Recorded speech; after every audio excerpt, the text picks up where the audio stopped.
The train came in late, the way it always did when the snow was thinking about turning serious. Silas Montgomery stood on the platform at Cold Fork Station with his hand shoved deep into the pockets of a coat that had outlived 2 dogs and 1 wife, who was never really his to begin with. 41 years old, give or take a hard winter, and he carried himself like a man who had been kicked enough times to stop flinching. The scar that ran from the corner of his left eye down into his beard caught the gray afternoon light when he turned his head. People in town called it the bear scar, though it wasn't a bear that did it. Silas never bothered to correct them. Let them tell whatever stories they wanted. Stories were cheap, and he was tired. The wind off the high country smelled like iron and pine pitch.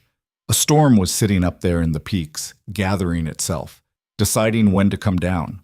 Silas had read that sky for 20 years. He gave it 3 days. Maybe 4 if it got distracted.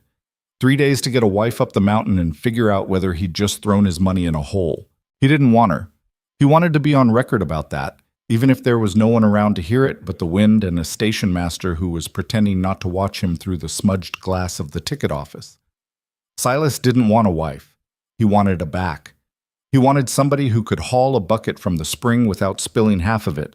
Somebody who could keep a fire alive through the night so he could sleep more than 4 hours at a stretch. Somebody who wouldn't die on him before the thaw and leave him with a body to bury in ground he couldn't break with a pick until April. That was the deal.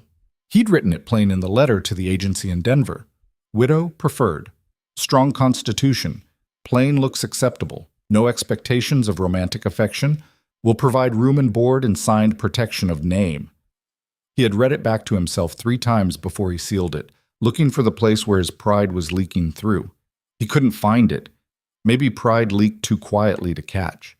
The train screamed once, a long, ragged sound, and pulled in. Silas watched the cars come past, each one trailing a banner of black smoke that the wind tore apart almost immediately. The locomotive shuddered to a stop with a sigh like a dying animal. For a long moment, nothing happened. Then the conductor jumped down and set the step, and the passengers began to spill out. A drummer in a checkered suit, 2 miners with their bedrolls slung, a Methodist preacher and his sour-faced wife, a boy maybe 10 years old clutching a wooden box that might have held everything he owned in the world. Silas waited. A woman stepped down. He looked at her and his stomach did something cold and sideways, and he thought, no, just no. She was small. Not short exactly, but small in the way a creature gets when something is hunting it.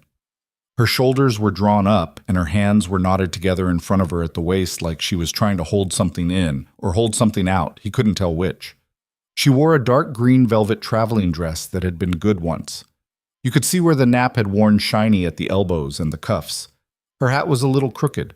Her boots were the wrong boots, town boots. Thin-soled, made for walking on flat boards from a carriage to a parlor, not for anything that involved actual ground. Her face was pale. Not the pale of cold. He knew that pale. He'd seen plenty of it. But the pale of a person who had not slept properly in a long time and had not eaten enough and was running on whatever it is that runs underneath food and sleep. Coffee and fear, maybe. Her eyes met his. They were brown, big, wet at the edges from the wind or from something else. She knew him on sight. He saw it land. He hadn't sent a photograph. He didn't own one. And she hadn't sent one either. Just a name written in a careful schoolroom hand. Emily Higgins, widow, 26, no children. But she came straight at him through the crowd anyway, picking him out of every other man on that platform, like she'd been told the worst-looking one, "That's yours." "Mr. Montgomery?" Her voice was thin. It had a rasp underneath it, like she'd been crying recently or hadn't been talking to anyone for days.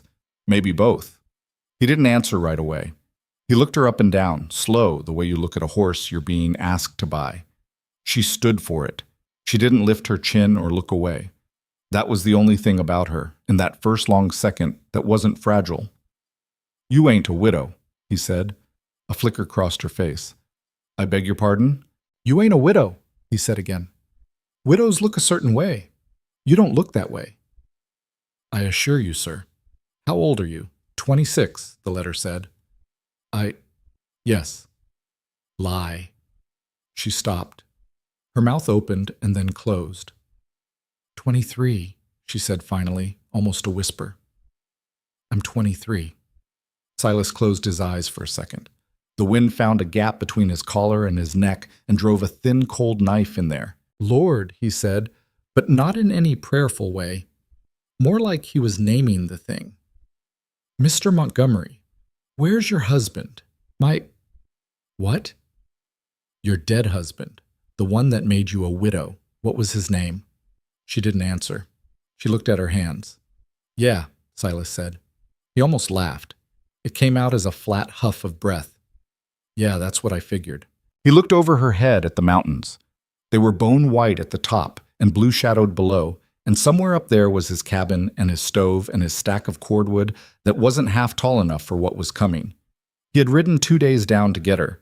He had spent good money, money he could not really spare, on the fee and the train ticket. He had bought a sack of flour and a side of bacon to take back, because the agency had said a wife would expect provisions for a wedding meal. And he'd actually thought about that, like a fool, like a man who imagined sitting at a table across from somebody. He looked back at her. She was still standing there, her hands still knotted. "Get back on the train," he said. Her eyes went big. "What?" "Get back on the train. Conductor ain't pulled out yet. I'll tell him there's been a mistake. I'll cover the fare back to wherever. Denver, I expect. Wherever you started." "I can't." "Sure you can. One foot, then the other." "Mr. Montgomery." "This ain't gonna work, miss. I don't know what you told that agency or what they told you, but this ain't gonna work. I live a long way up. I live a hard way up. The place I live, women like you don't last till Christmas. I'm doing you a kindness. Get on the train." She didn't move. The conductor was looking at them now from the platform, frowning, holding his pocket watch open in one gloved hand. The train let out a long, warning huff. Snow was beginning to spit down in fine, dry flakes that didn't melt when they hit the boards. "I can't go back," Emily said. "You can. You will. I can't go back." She said it again, and this time her voice broke a little around the edges, and Silas saw that whatever fragile thing she was holding it with her last strength. "Please, please, Mr. Montgomery, please." "Don't please me, woman. I'll work. I'll work harder than anyone. I have hands. I know how they look. I'll learn. I'll do anything you say. Anything. I won't ask anything from you. I won't speak unless you speak first. I won't take up any space. I'll sleep on the floor. Stop. She stopped. She was breathing too fast. He watched her get hold of it. It took her 2 or 3 tries. He stared at her for a long time. The conductor called out, "Boarding!" "Mr. Montgomery, please," she said again, very low. "I have nowhere." There was something underneath that word. Nowhere. It wasn't the nowhere of a girl who'd had a fight with her aunt. It was the nowhere of somebody who had measured every door in the world and found them all closed and locked from the inside. Silas had heard that nowhere before. He'd had it in his own mouth once, a long time ago, when he was younger and stupider and had not yet learned that the only person in the world he could count on was himself. He hated her, suddenly, for putting it on him. "Boarding!" the conductor yelled. The train shuddered. Silas swore, low and ugly, a string of words his mother would have washed out of him if she'd lived long enough. "Pick up your bag," he said. What?" "Your bag, the little brown one. Pick it up. Quick. I ain't standing on this platform another minute." She bent and grabbed the carpet bag. It looked light. Whatever was in it wasn't much. "Move," he said, and turned and walked, and didn't look back to see if she was following. She was. He could hear the wrong boots clattering on the boards behind him, almost running. The Reverend Brattle was not the kind of preacher you went to when you wanted a sermon. He was the kind you went to when you wanted a thing made legal and didn't want to talk about it after. He kept his Bible on a nail next to a wanted poster, and he charged $2 for a wedding, payable in coin or trade. His parlor smelled like cabbage and damp wool. "You got the certificate," he said, not really a question, peering up at Silas over a pair of spectacles that sat sideways on his nose. "I got it." Silas laid the paper on the table.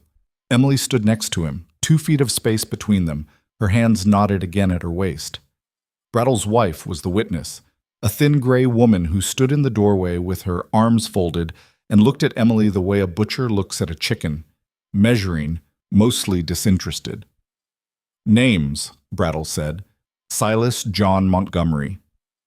Emily, she paused. It was the smallest hitch in the world. Silas heard it. Emily Higgins. Brattle wrote it down. He didn't notice the pause. Or if he did, he didn't care. Right, he said, and flipped to a page in a book that had clearly been opened to that same page about 1,000 times. Do you, Silas John Montgomery, take this woman, Emily Higgins, to be your lawful wedded wife, in sickness and in health, for richer or poorer, till death do you part? I do.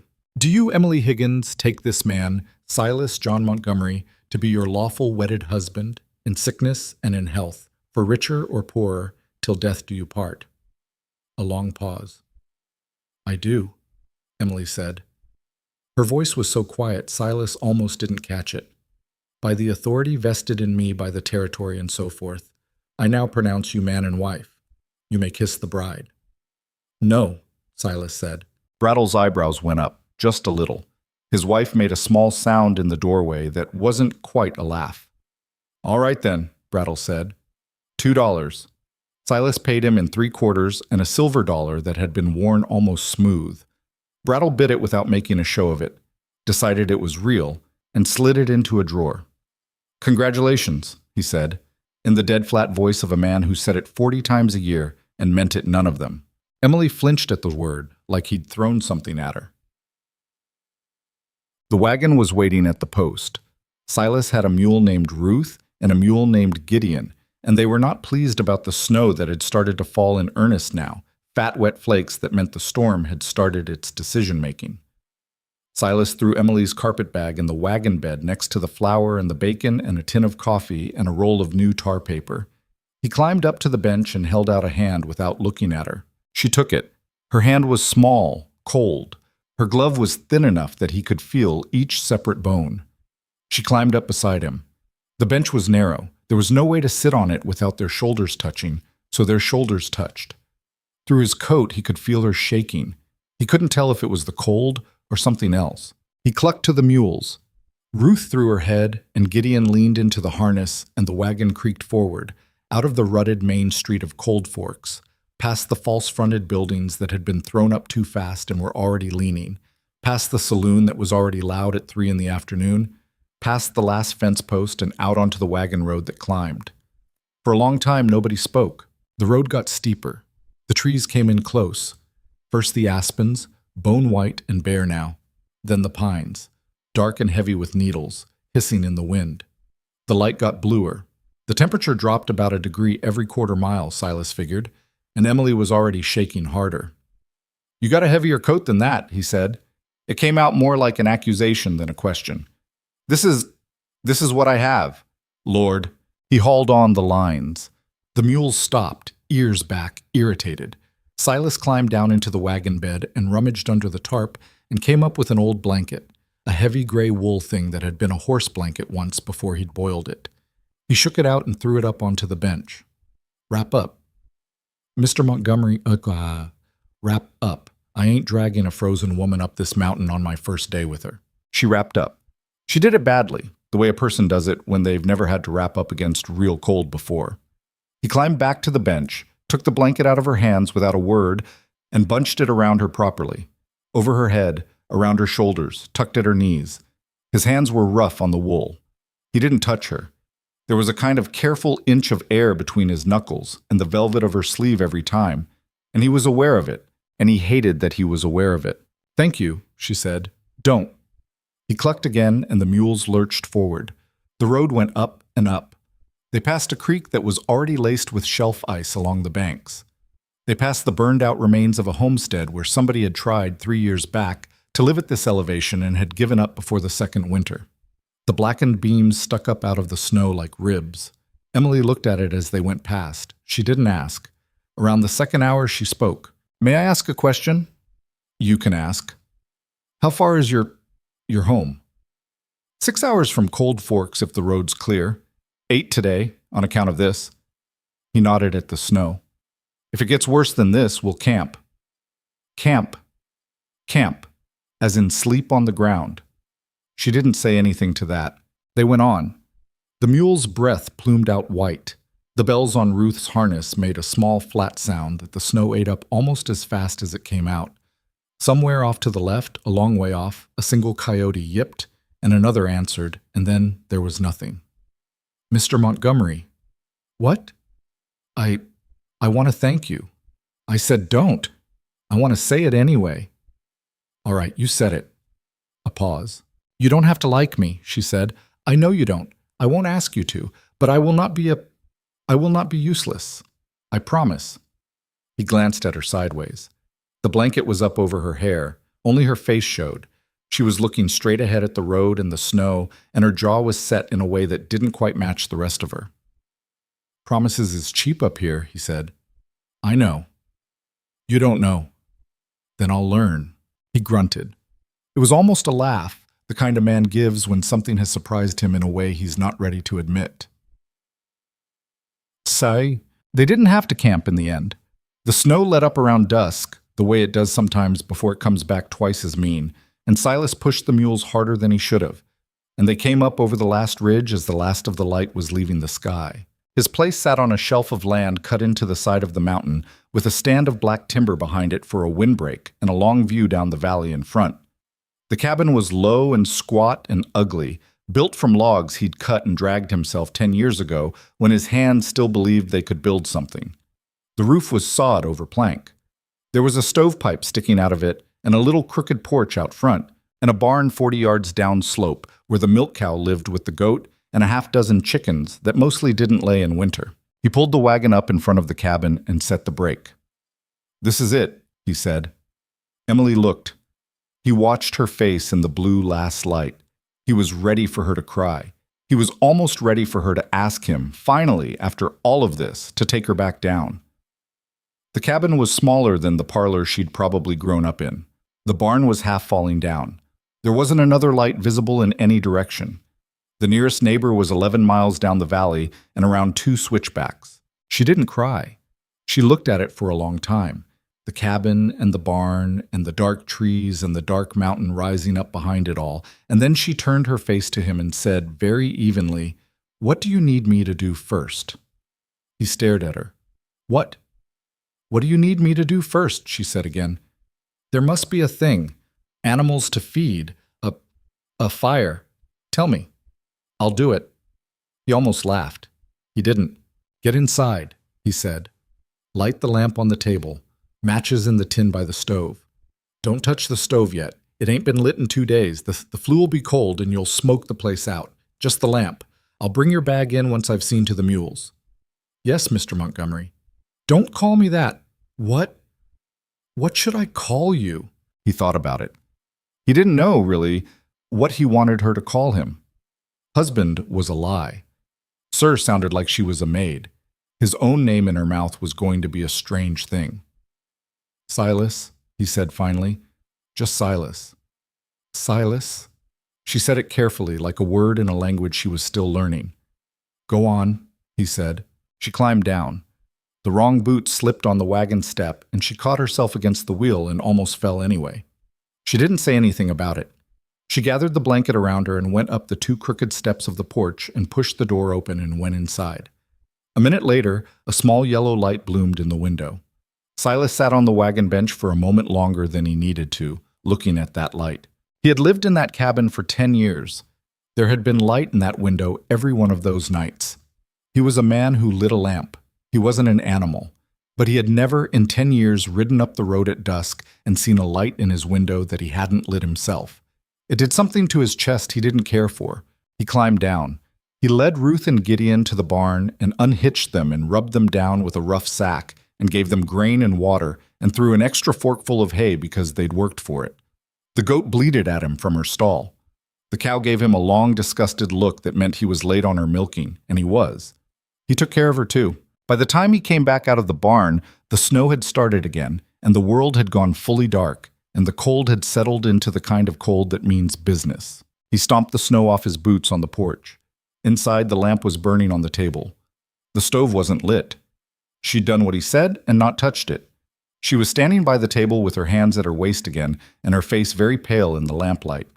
She had taken off the blanket and folded it over the back of a chair. Her velvet dress looked even sadder in the cabin than it had on the platform. The hem was wet. There was mud on the cuff. He shut the door behind him. The wind tried to push it back open, and he leaned on it until the latch caught. "Right," he said.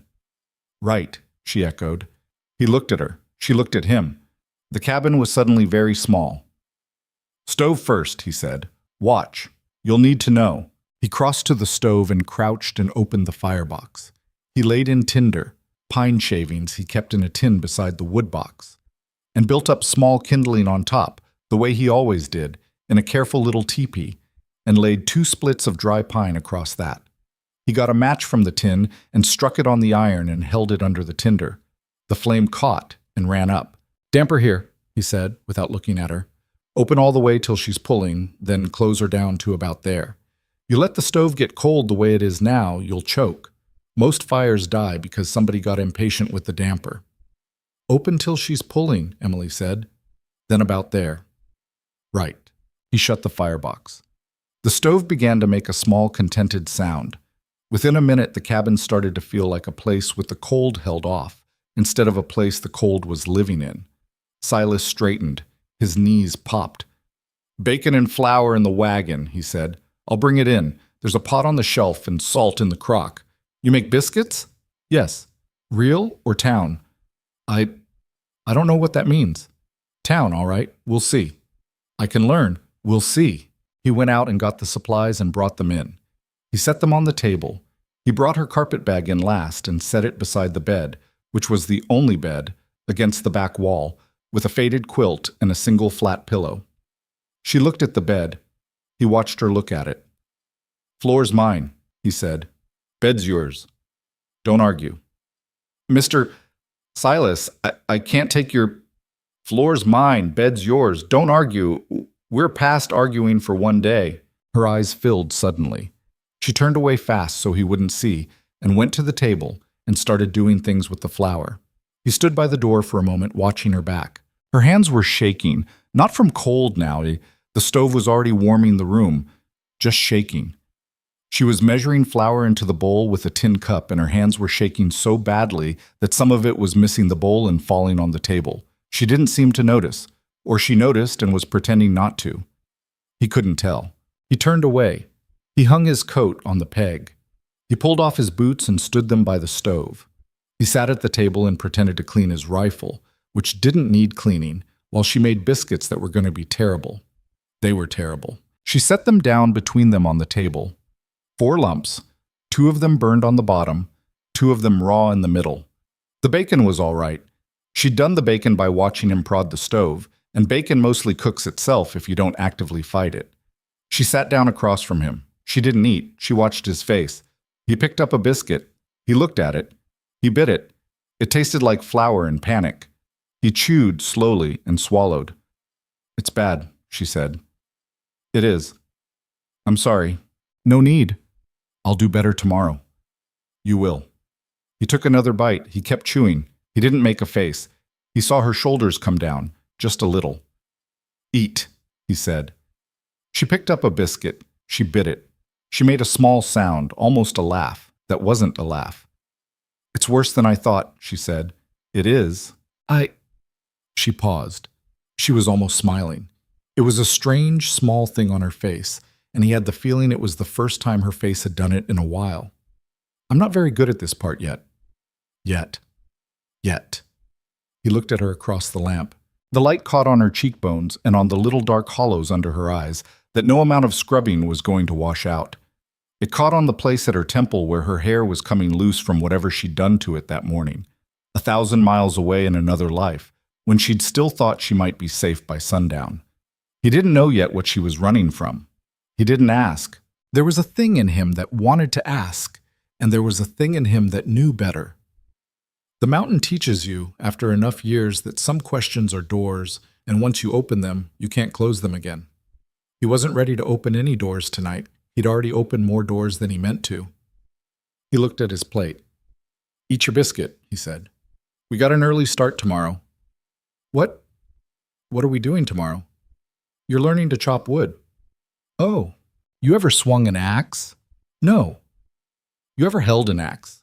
"No." All right. She nodded. She picked up her terrible biscuit and ate it, methodically, all of it, without making a face.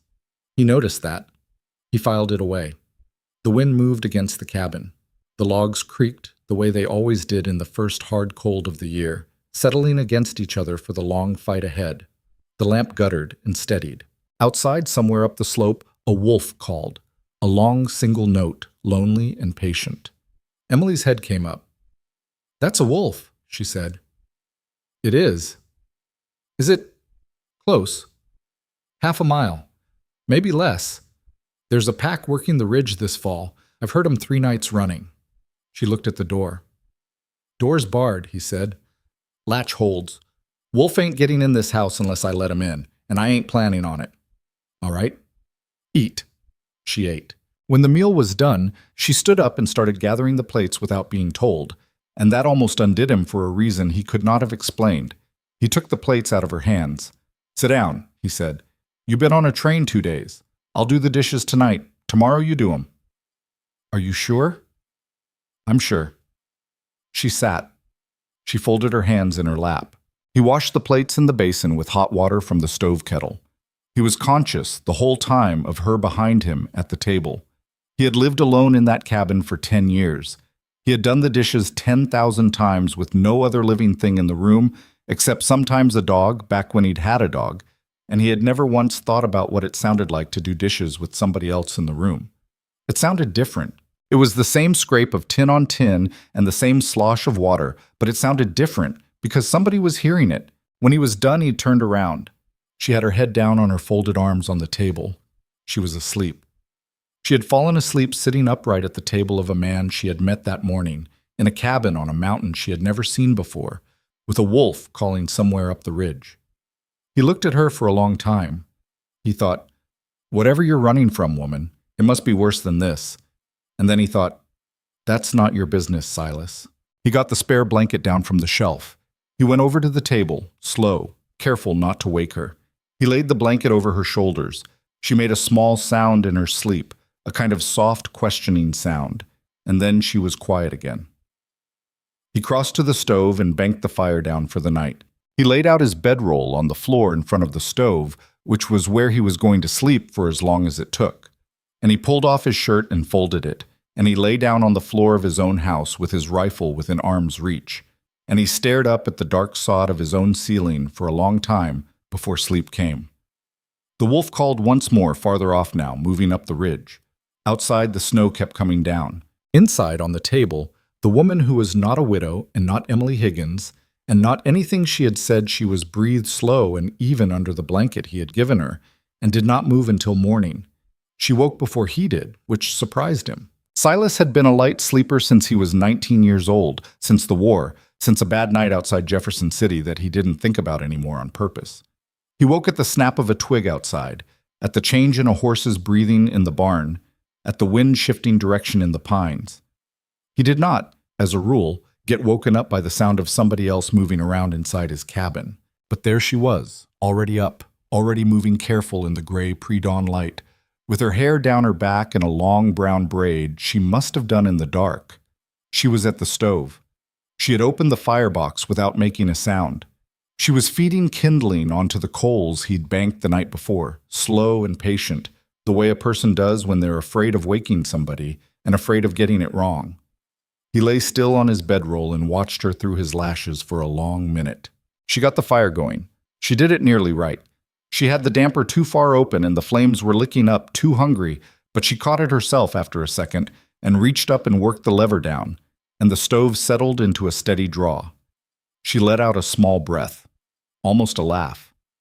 It was the sound of a person who had just won something very small in private. Silas closed his eyes again before she turned around. "You're up," he said, a minute later, in the voice of a man just waking. He sat up and rubbed his face like he hadn't been watching her. She was at the table now, putting water in the kettle. She looked over, startled. Yes, I didn't want... I tried not to wake you." "You didn't." "Good." "Coffee in the blue tin," he said. "Not the black one. Black one's tea, and it's old." "Yes."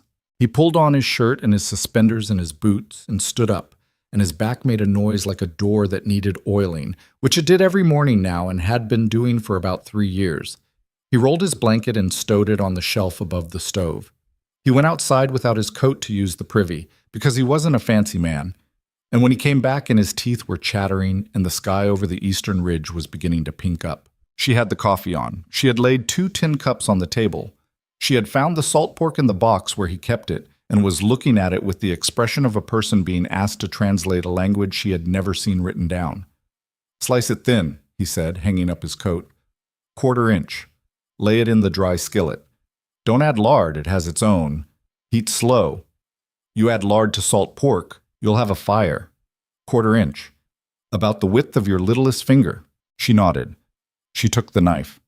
He watched her, not openly, while he laid out the day's plan in his head. She handled the knife badly. She held it like a pen. But she didn't cut herself, and the slices were uneven but more or less the right thickness, and she got them into the skillet without dropping any on the floor. The smell of the pork hit the cabin, and he realized he was hungry, in the way a man gets hungry on the first cold morning of real winter. Hungry all the way down, hungry like meat needs meat. They ate in silence. Her biscuits from the night before were on the plate too, reheated on the stovetop. They had not improved. He ate one anyway and didn't comment. She watched him eat it, and a little bit of color came back into her face, which had been gray when she sat down. "Today," he said, when his plate was clean, "is the wood." "Yes." "There's 6 cords stacked. I need 12 to get through to March, so we're cutting." "All right." "You ever held an axe, I asked you." "No?" "You'll hold one today. I won't have you swinging it yet. Mostly you'll be hauling. The pile's a 1/4 mile up the slope where I dropped them last week. We'll skid 'em down on the sledge, then I split, you stack." "Yes." "You got pants." She blinked. What? Pants, trousers. You can't wear that thing." He nodded at the velvet dress, which was hung on a peg by the door, looking sadder than ever. She'd slept in her shift. The dress was wet at the hem from yesterday's snow, and he could see ice still clinging to it in a few spots. "I have another dress," she said. "It's plainer. It's gray." "It's a dress." "Yes." Lord. He went to the trunk at the foot of the bed. He hadn't opened the trunk in 5 years. There was nothing in it that he wanted to look at, but there was something in it he needed now. He pulled out a pair of canvas trousers and a flannel shirt that had belonged to a man named Henry Ross, who had been Silas's partner one bad winter 10 years back, and who had walked out into a January storm in a fit of cabin fever and not walked back in. Silas had kept the clothes because he wasn't a man who threw things out. He hadn't kept them for any reason past that. He held them out. "They'll be too big," he said. "Roll the cuffs. Belt 'em with this." He pulled a length of leather lacing from the trunk too. "Wear your own things underneath." She took them. She looked at them for a moment. "Whose were they?" "Don't matter." "All right." She didn't ask again. He liked that about her, suddenly, without meaning to. He did not want to talk about Henry Ross. He had not said Henry Ross's name out loud in 7 years. Saying it now would have stuck in him sideways. She went behind the curtain he had strung across the corner of the cabin.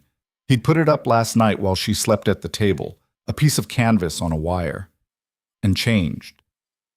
When she came out, she looked smaller than ever. The shirt swallowed her.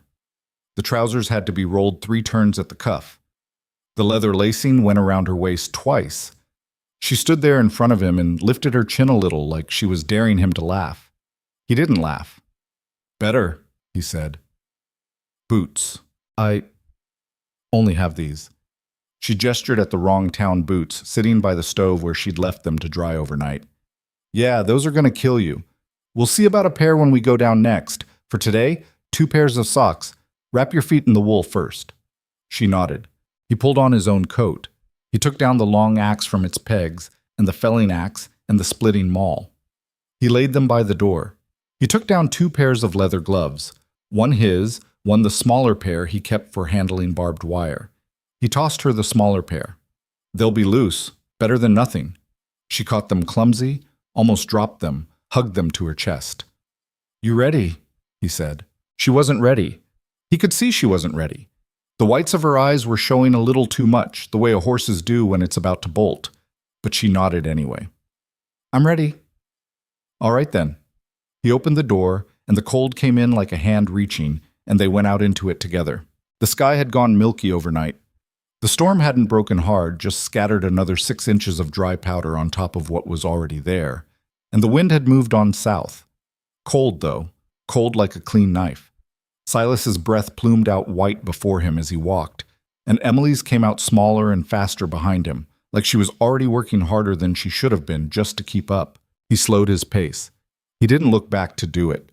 He just slowed, gradually, until he was walking at a pace she could match without panting. The slope rose behind the cabin. He'd cut a switchback path into it years ago, wide enough for the sledge. The pines closed in tight on both sides. Black timber, heavy with snow on the upper branches, dropping cold powder on his hat now and then as he passed. There was a stillness up here that you couldn't get anywhere else. The kind of stillness that wasn't really stillness because the trees were full of small sounds. The tick of a twig settling, the small crunch of a porcupine somewhere off the trail, the rasp of a chickadee in the branches above. Silas had spent 20 years learning to hear those small sounds. He had grown to prefer them to most human voices. She walked behind him and didn't talk. He liked that too. After 10 minutes, she spoke once. How much further? Couple 100 yards. All right. That was all. She didn't complain. She didn't fish for sympathy.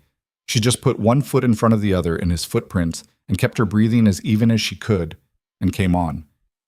When they got to the dropped trees, she stopped and looked. He had felled 4 pines a week before, clean drops, all 4 of them, lying parallel like they'd been laid down with intent. He'd limbed 3 of them already. The 4th was still a tangle of branches. The trunks were each about 30 feet long and thicker around than his thigh. That's a lot of tree, Emily said. It's a winter. Yes. He spent the next half hour limbing the last one. He set her to dragging the cut limbs into a brush pile down the slope a ways. She did it with the wrong kind of strength, pulling with her arms instead of her legs, bending at the waist instead of squatting. He watched her hurt herself, slow, in small, accumulating ways, and he had to decide whether to correct her now or let her find it on her own. He decided to correct her once. Bend your legs. She straightened up, panting. What? Bend your legs, not your back. You'll throw your back out before noon, hauling like that. Squat like you're sitting in a chair. Lift with the legs. Let the arms just hold. Bend my legs. Yeah. All right. She tried it. She got it wrong twice. The 3rd time she got it close enough. He nodded once and went back to limbing. By the time the sledge was loaded with the first trunk, her face was red and there was sweat freezing along her hairline despite the cold, and her hands were shaking with effort in a different way than they'd been shaking the night before. She had a smear of pine sap across one cheek. A piece of bark was stuck in her braid. Drink, he said, and handed her a tin canteen of water from inside his coat where he'd kept it from freezing. Small sips. You gulp it cold like that, you'll cramp. Small sips. She sipped. She handed it back. Thank you. They skidded the first trunk down. The mules did most of the work. He'd brought Gideon up on a long line, but the sledge wanted to slew sideways on the switchbacks, and Emily walked at the offside with a rope to keep it from running away on the steep parts. She nearly went down twice. The second time, the trunk swung wide and the rope yanked her off her feet entirely, and she hit the snow on her shoulder and skidded 6 feet before she let go. Silas hauled the mule up. You all right? She was sitting in the snow. She held up one gloved hand. The glove was torn across the knuckles, and there was blood on it. I'm fine. Let me see. I'm fine. Let me see, woman. She held the hand out. He pulled the glove off. The skin across the knuckles was scraped raw, 3 lines of it, and one knuckle was bleeding harder than the other 2. It wasn't bad. He'd had worse before breakfast. But it was hers, and it had happened in his keeping, and a thing turned over in his stomach that he didn't like. You'll live, he said, gruff, and let go of her hand. I know I will. Up you get. He didn't help her up. He thought about it. He decided against it. She got herself up, slow, brushing snow off her trousers, and picked up the rope again, and they went on. They made 4 trips. 4 trips up the slope, 4 trips down. By the 3rd trip, her face was the color of wet ash, and she was breathing through her teeth, but she didn't quit. By the fourth trip, her braid had come loose and her hair was sticking to her forehead in damp strands, and the bark in her hair had been joined by pine needles and a smear of dried blood from the scraped hand. And she looked nothing like the woman in worn velvet who had stepped off the train. He stopped them at noon. "Eat," he said. "Sit on the stump there. Don't sit in the snow. You'll cool too fast and seize up."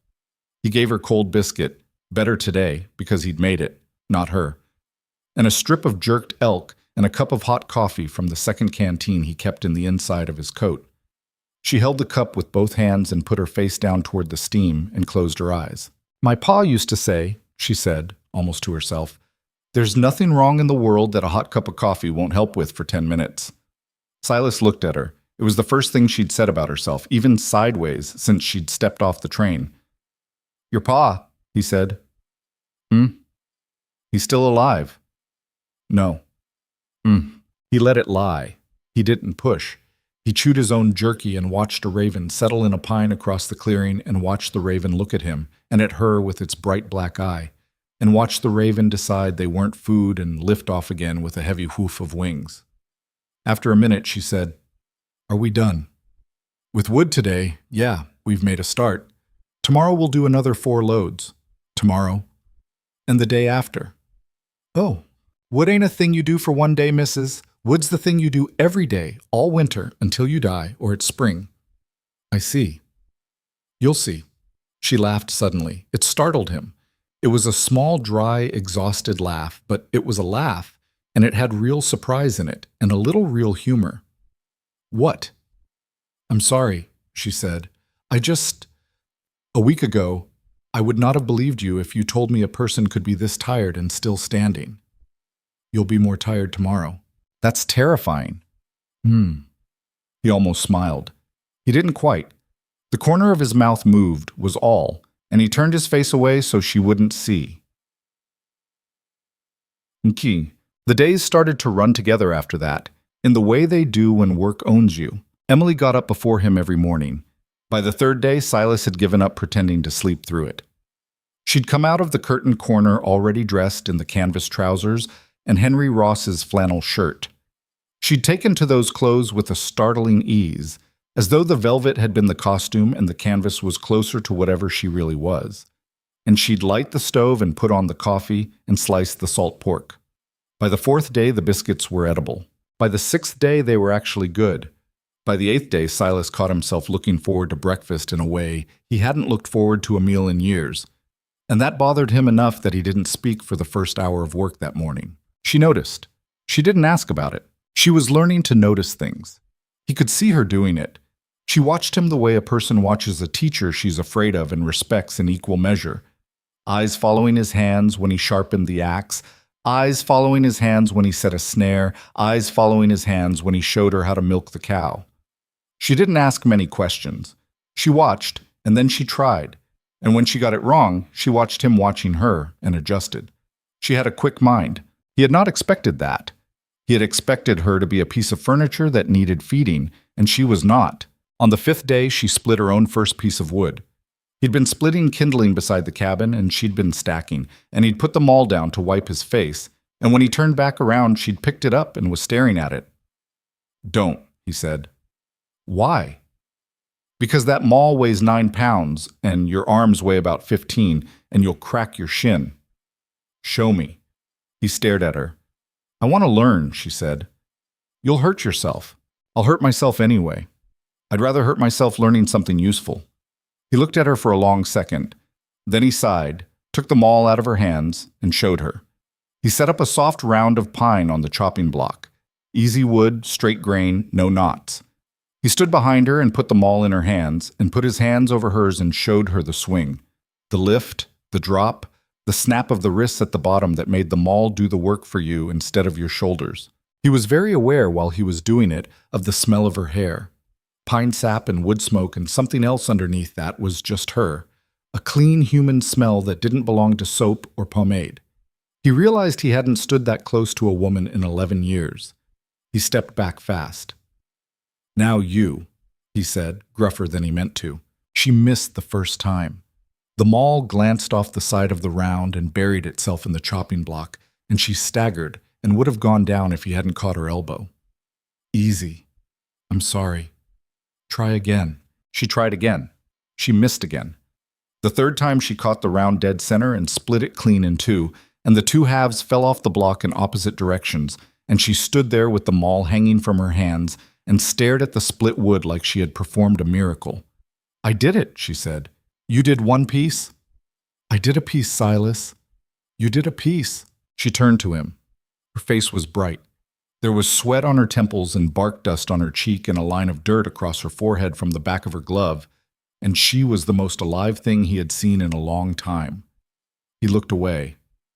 Do another, he said. All right. She did another. She missed it. She tried again. She got that one too. By the time the light started to fail, she had split 11 pieces, none of them well, and her shoulders were trembling and she was grinning like a child. That night she fell asleep at the table again, halfway through a cup of broth. He carried her to the bed. He hadn't meant to. He had stood up to clear the dishes and seen her sliding sideways in the chair and caught her before she went. And there was no good way to wake her. She was that gone. That worked, the kind of sleep that drops on a body when the body finally lets it. And so he picked her up and carried her the 7 steps to the bed and laid her down on top of the quilt. And he did it carefully. And he was conscious every second of how light she was, and of the fact that he had not picked up another human being since a different lifetime. He pulled the quilt over her. She made a small sound and turned her face into the pillow. He stood there a beat too long. Then he turned away and went back to the stove and laid out his bedroll and did not look at the bed again. On the 8th day, a Chinook came through. It rolled down the front range the way those warm winds do, sudden and wrong feeling, eating the snow in a single afternoon. Water ran everywhere. The cabin roof dripped. The trail to the spring turned to mud. Silas hated the Chinook. It was a liar's wind. It made you think the worst was over, and it never was. He went down the slope to mend a fence the worm had loosed. He told her he'd be 3 hours. He was gone 5. When he got back, dragging a coil of wire and a fence post on his shoulder, he came around the corner of the cabin and stopped. She was on the porch. She was sitting on the steps. She was holding something. It was the goat. The little brown doeling, 2 months old, the one he'd planned to slaughter come Christmas because the herd was running too big for the winter feed. She was holding it on her lap like a baby. She had wrapped it in one of his old wool shirts. She was rubbing its small chest with a slow, steady hand and humming something, very low, a tune he didn't know. The doeling was breathing, just barely. Its eyes were half open. What happened? He said. She looked up. There was mud on her chin. Her hair had come out of the braid completely and was a wreck around her shoulders. She got into the spring, Emily said. I don't know how. The pen, I think the worm softened the latch and she pushed through. I found her down there in the water. She'd fallen through the thin ice at the edge. I pulled her out. I'm sorry, I know we couldn't afford to lose her, and You went into the spring. Just to my knees. In what? These. She gestured at the canvas trousers. They were soaked through and dark up to mid-thigh. Have you changed? No. I was warming her. I was afraid if I left her, Lord. He put down the wire and the post. Get in the house, he said. Now, get those off. Wrap up by the stove. I'll see to the goat. I can go. She went. She handed him the doeling, and he took it carefully. Its small, bony body warm through the wool shirt, its small heart beating too fast. And he watched her stand up, and he saw, when she stood, that she was shaking from her teeth down. The cold had been working on her without her noticing, and the second she stopped focusing on the goat, it caught her. She got inside. He sat on the steps with the doeling. He worked her over, rubbed her chest, breathed warm into her muzzle, pinched her ears to get blood moving. After a few minutes, she lifted her head a little and gave him a baleful look out of one yellow eye, the look a goat gives a man it has decided is responsible for whatever has gone wrong. Yeah, he muttered. I know. He carried her down to the barn and made her a bed in the straw against the cow's flank, where the cow's body heat would help. She'd live. He could see it now. She'd live and grow up, and probably eat his hat in the spring out of pure goat spite, And he wouldn't slaughter her at Christmas because Emily had pulled her out of the spring, and he and Emily both knew that without saying it. When he got back inside, Emily was wrapped in his big buffalo robe by the stove, sitting on the floor with her back against the warm iron of the stove leg. Her face was still pale, but she'd stopped shaking. She'd gotten out of the wet trousers. The trousers were laid out in front of the stove on a chair, dripping. She looked at him as he came in. "Will she live?" "She'll live." She closed her eyes. She let out a breath that seemed to have been waiting in her since he left. Thank you for not what? For not being angry." He stopped. He looked at her, sitting there in the buffalo robe, small and wrung out and wet-haired, and a thing he didn't have a word for moved through him. "Why would I be angry?" Because you went in a spring in November to save a goat, woman. I ain't gonna be angry about that." I thought you might be. The goat we were going to. "Don't matter now. She's alive. You're alive. I got back in one piece. Day's a winner." "Oh. Eat your supper." "I haven't made it." "Then I'll make it." He made supper. He hadn't made supper in 8 days. It felt strange. He made beans and pork and corn dodgers, and they ate together on the floor by the stove because she was still in the robe, and he didn't want to make her get up, and he sat with his back against the wall a respectful 3 feet from her, and they ate out of tin plates with their fingers. "You're a good cook," she said. "I'm a passable cook. You're the bad cook." "I'm getting better." "You are." "I know." He almost laughed. He looked at her sideways. She was eating beans with her fingers, and the firelight from the stove was doing something to her face, softening the hollows under her eyes, making the little fine bones of her temples stand out. Her hair was drying in soft waves against the buffalo robe. She did not look like the woman who had stepped off the train. She did not look like Henry Ross's flannel shirt either. She looked like something else, something he didn't know yet. "Silas? May I ask you a thing?" "You can ask. How long have you been alone up here?" He chewed. He swallowed. 11 years. That's a long time." "It is." Was there somebody before?" He looked at the fire. "There was a girl," he said after a minute, "down in Kansas. Long time ago." "What happened?" "She married somebody else." "Oh." "Wasn't her fault. I went off to the war. Didn't come back when I said I'd come back. Came back 2 years later, and she had a baby and a husband and a porch with chickens on it, and I ate supper at her table, and I shook her husband's hand, and I left in the morning. She did right. I held it against her for about a year, and then I quit." "I'm sorry." "Don't be. Long time ago. And nobody since. Nobody worth talking about." She nodded. She ate another bean. "Why are you asking?" he said. She didn't answer right away. She set the plate down in her lap and folded her hands on top of it and looked into the stove. "I'm trying to understand you," she said finally. "You took me in. You didn't have to. You should have put me back on the train. You said yourself I wasn't what you ordered, and then you didn't put me back on the train." "I wanted to know if you had a reason." "I had a reason." "What was it?" "You didn't have anywhere." "That's not a reason." "It is to me." She looked at him. He didn't look back. He kept his eyes on the fire because looking at her right then would have meant something he wasn't ready for it to mean. "My reason can be that, Mrs. Lots of reasons in the world is worse." She was quiet a long moment. "I won't always be able to tell you everything," she said. "I know." You know. Woman, you came up here in town, Boots, with a name that ain't your name and a story that don't hold water. I ain't a fool. I know there's something behind you. I ain't asked because I figured if it was something I needed to know, you'd tell me. And if it wasn't, asking would just be cruel."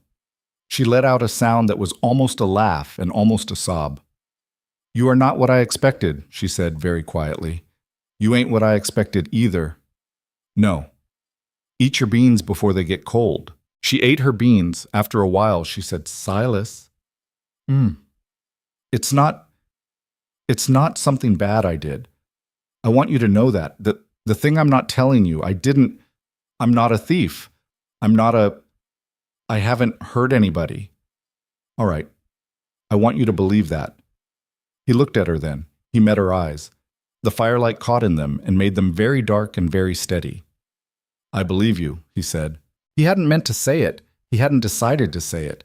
It came out of him before he could stop it, and it came out true. Her chin trembled.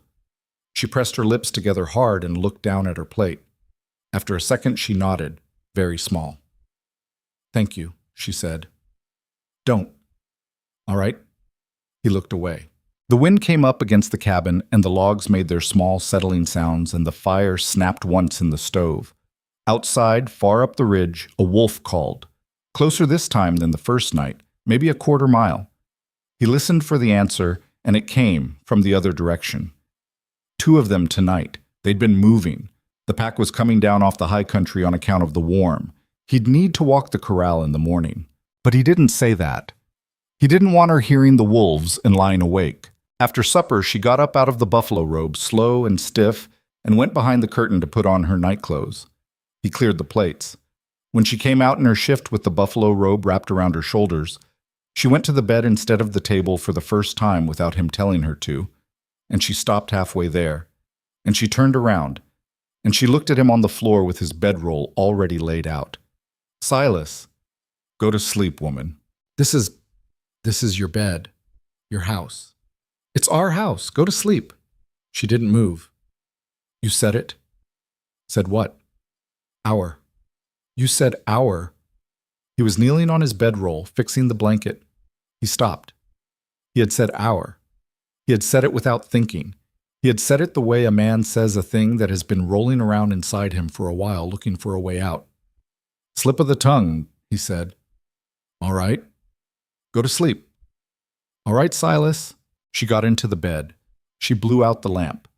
The cabin went down to firelight only, the red glow through the seam of the stove door drawing one long bar of light across the floor between his bedroll and her bed.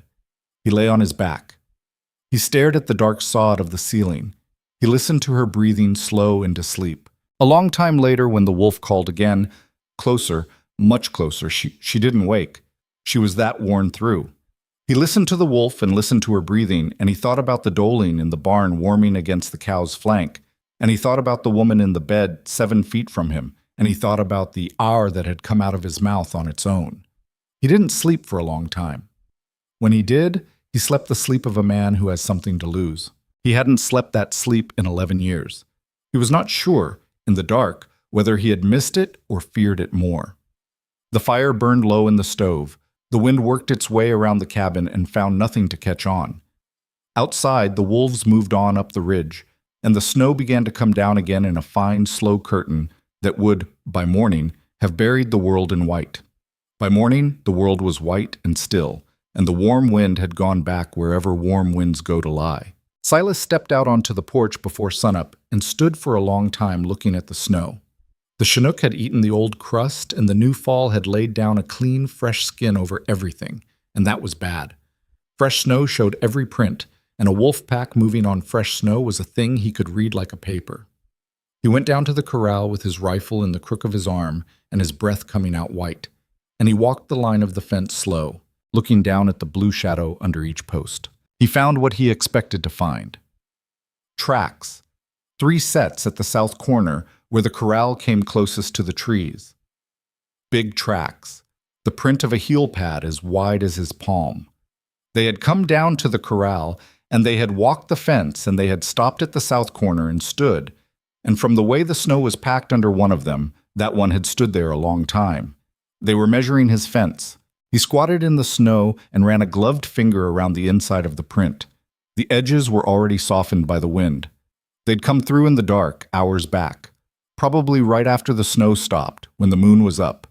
They'd looked, and they'd left, and they would come again. He knew they would come again, because he could feel it. He'd lived up here long enough to have a feel for these things, and the feel of it was bad. The Chinook had broken something in the herd's plan. There was less elk down low than there should be, and the deer had moved south, and the pack was hungry, proper hungry, the kind of hungry that makes a wolf stupid, and a wolf is not, by nature, a stupid animal. He stood up. His knee popped. He watched a long trail of his own breath roll out into the still air and dissolve. "All right," he said to the wolves who weren't there. "All right then." He went back to the cabin. Emily had the stove going. She had coffee on. She was at the table in canvas trousers and one of his old undershirts with the sleeves rolled, and her hair was braided back tight to her skull the way she'd taken to doing it for work, and she was kneading something in a bowl that looked like it would actually pass for bread. She looked up when he came in. "Wolves," he said. It wasn't a question or a statement. It was just the word dropped on the table between them.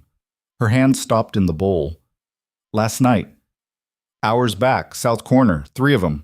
They were sizing it up." "Will they'll come again. I don't know when, soon." She nodded. She didn't ask any of the questions a softer woman would have asked. She didn't ask if they were safe. She didn't ask if he could shoot them. She wiped her hands on her apron and said, "What do we do?" It was a good question. It was the right question. He'd been turning it over the whole walk back up. "I'm going to reinforce the south side. Run another rail and tighten the wire. We've got daylight to burn. The snow's clean. No wind coming yet. I'd rather do it now than in a storm." "What can I do?" "Stay close to the cabin. I don't want you out of sight of it today. The corral's 20 yards off the porch. You can come down with me and pass me wire when I call for it, but I need you up by the rifle if anything looks wrong." She looked at him for a beat too long. "You want me by the rifle." "It's loaded. Hammers down. Don't touch it unless I yell. If I yell, you bring it to the porch and you point it at the trees." "Silas, I've never—" "I know you ain't. I ain't asking you to fire it. I'm asking you to bring it where I can grab it." "All right. All right." They worked through the morning. The cold settled down on them as the sun came up, and the air didn't warm with it the way it should have. That was a thing the high country did sometimes, on the worst kind of clear day, when the cold had a grip so hard not even the sun could pry it loose. Silas's fingers cramped inside his gloves. He worked anyway. He drove staples. He strung new wire along the south corner, doubled, so that anything pushing on it from the outside would meet barbs at a height it couldn't easily clear. He felled a young pine and limbed it and dragged it down with Gideon and laid it along the bottom of the fence as a skirting log so that nothing could dig under. Emily ferried tools. She brought the staples when he called for staples. She brought the second hammer when his first one buried itself in deep snow. She didn't talk much. She watched him work and her eyes were sharp, and once he caught her standing very still with her head cocked toward the trees, listening. "You hear something. I don't know. I thought maybe." He listened. Nothing. The pines stood in their cold blue silence. "Could be nothing," he said. "Could be a marten. Could be the snow shifting on a branch. Could be them. Could be." She didn't move closer to him exactly, but she didn't move further either. They worked the rest of the morning with about 10 feet of distance between them at all times, and Silas was conscious of that distance the whole time, the way a man is conscious of a string tied to his wrist. By mid-afternoon, the south corner was as tight as he could make it without proper lumber. He stood back and looked at his work and didn't love it. It was a fence built by a man with 3 days of supplies and 1 helper. It was not a wall. A determined wolf could still find a way over it if he wanted to badly enough, and a wolf with 3 or 4 others backing him could distract the man with the rifle while the climber went over. But it was better than nothing, and nothing was what he'd had at sunup. He came back up to the cabin and beat the snow off his boots. Inside, Emily had a stew on. Real stew this time. Venison from the smokehouse, onions from the cellar, a pinch of dried sage. The cabin smelled like a place a person would want to be. "Sit," she said. "I gotta—" "Sit, eat. Then go back out if you need to. You haven't eaten since dawn and you're swaying when you walk." He looked at her. She had her hands on her hips. There was flour on her cheek. He sat. He ate. She sat across from him and ate too, but she ate with one ear cocked toward the door the whole time, the way he'd been doing for years. She'd picked it up off him without either of them noticing. After supper, he cleaned the rifle. He didn't need to, but cleaning a rifle was a thing his hands did when his head needed working. He laid it out on a piece of oilcloth on the table and broke it down and ran a patch through the bore and oiled the works and laid it back together piece by piece. Emily watched without comment. When he was done, he put a fresh 5 rounds in the magazine and laid the rifle across 2 pegs above the door, where it had hung every night for 10 years. But tonight he laid the box of cartridges next to it instead of in the trunk, and he saw her note that. "They won't come tonight," he said. "How do you know?" "I don't. But the wind's shifting, and they don't like a shifting wind. I figure 2 more nights, 3 at the outside. I'll set out 2 more snares tomorrow up on the ridge to see if I can take one before they come down." "All right. Bar the door soon as it gets full dark. Don't go to the privy after dark without telling me." "All right. And, woman, yes, if they come and I'm out there with them, you do not open this door. You do not come out. You hear me. You get behind the table, and you get the rifle down, and you wait for daylight." She set her cup down on the table. "Silas, I mean it. Silas, if they come and you're out there, you do not come out. Promise me." She looked at him a long, long time. "All right," she said, very quiet. He could see in her face that she was lying. He could see that she had said all right the way people say all right, when they want a man to stop talking, not because they have agreed with him. He let it go. He didn't know what else to do. That night he didn't sleep so much as float on the surface of sleep. Every small sound brought him up. A clump of snow sliding off the roof. A log shifting in the stove. Once, far off, a coyote. But a coyote was a coyote and not what he was listening for. He lay on his bedroll on the floor and watched the bar of red light from the stove door and thought about wolves and about fences and about the woman 7 feet from him in his bed. He did not let himself think too much about the woman. She was not asleep either. He could tell. Her breathing wasn't right. He didn't say anything. Neither did she. The night passed. So did the next. The 3rd day a storm came up. He had felt it building since dawn in the way the smoke laid down flat instead of rising, in the way Ruth the mule wouldn't settle in her stall, in the way the chickadees had gone quiet in the pines before noon. By mid-afternoon the sky had gone the color of old iron, and the wind had started coming down out of the high country in long, irregular gusts that rattled the stovepipe. By dusk it was a whiteout. Silas had brought the cow and the goats into the barn, and he'd locked up the chickens, and he'd put a second bar across the corral gate, and he'd come up to the cabin soaked through to the second layer of wool. He stood in the doorway, shaking snow off himself, and Emily took his coat off him without asking and hung it over the back of a chair by the stove and pushed a cup of coffee into his hands. "It's bad," she said. "It is." Can wolves move in this?" "They'll wait, probably. Wolves ain't fools." "Probably." "Probably." She poured herself a cup too. They sat at the table. The wind hit the cabin in a hard burst, and the lamp jumped, and the logs creaked, and outside the world was nothing but white roar. Silas had been in plenty of bad storms.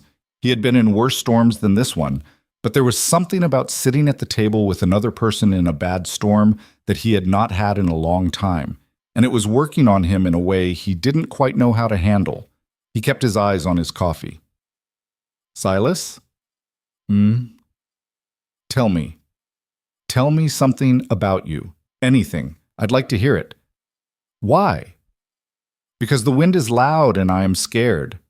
He looked up at her. She was sitting across the table with her hands wrapped around her tin cup and her shoulders pulled in a little, and she was telling him she was scared, and she was telling him because she trusted him to do something about it, and the thing she was asking him to do about it was talk. He'd rather have wrestled the wolves, but he tried. "I had a dog once," he said, after a long moment. "Big yellow dog. Found him in a slough down in Kansas when he was a pup. Took him with me when I came west. He lived 12 years up here. Best winter dog I ever knew. He could find a man in a drift, no trouble. Found Henry Ross's body 2 miles down the south slope the year Henry walked off." She didn't ask who Henry Ross was. He saw her decide not to ask.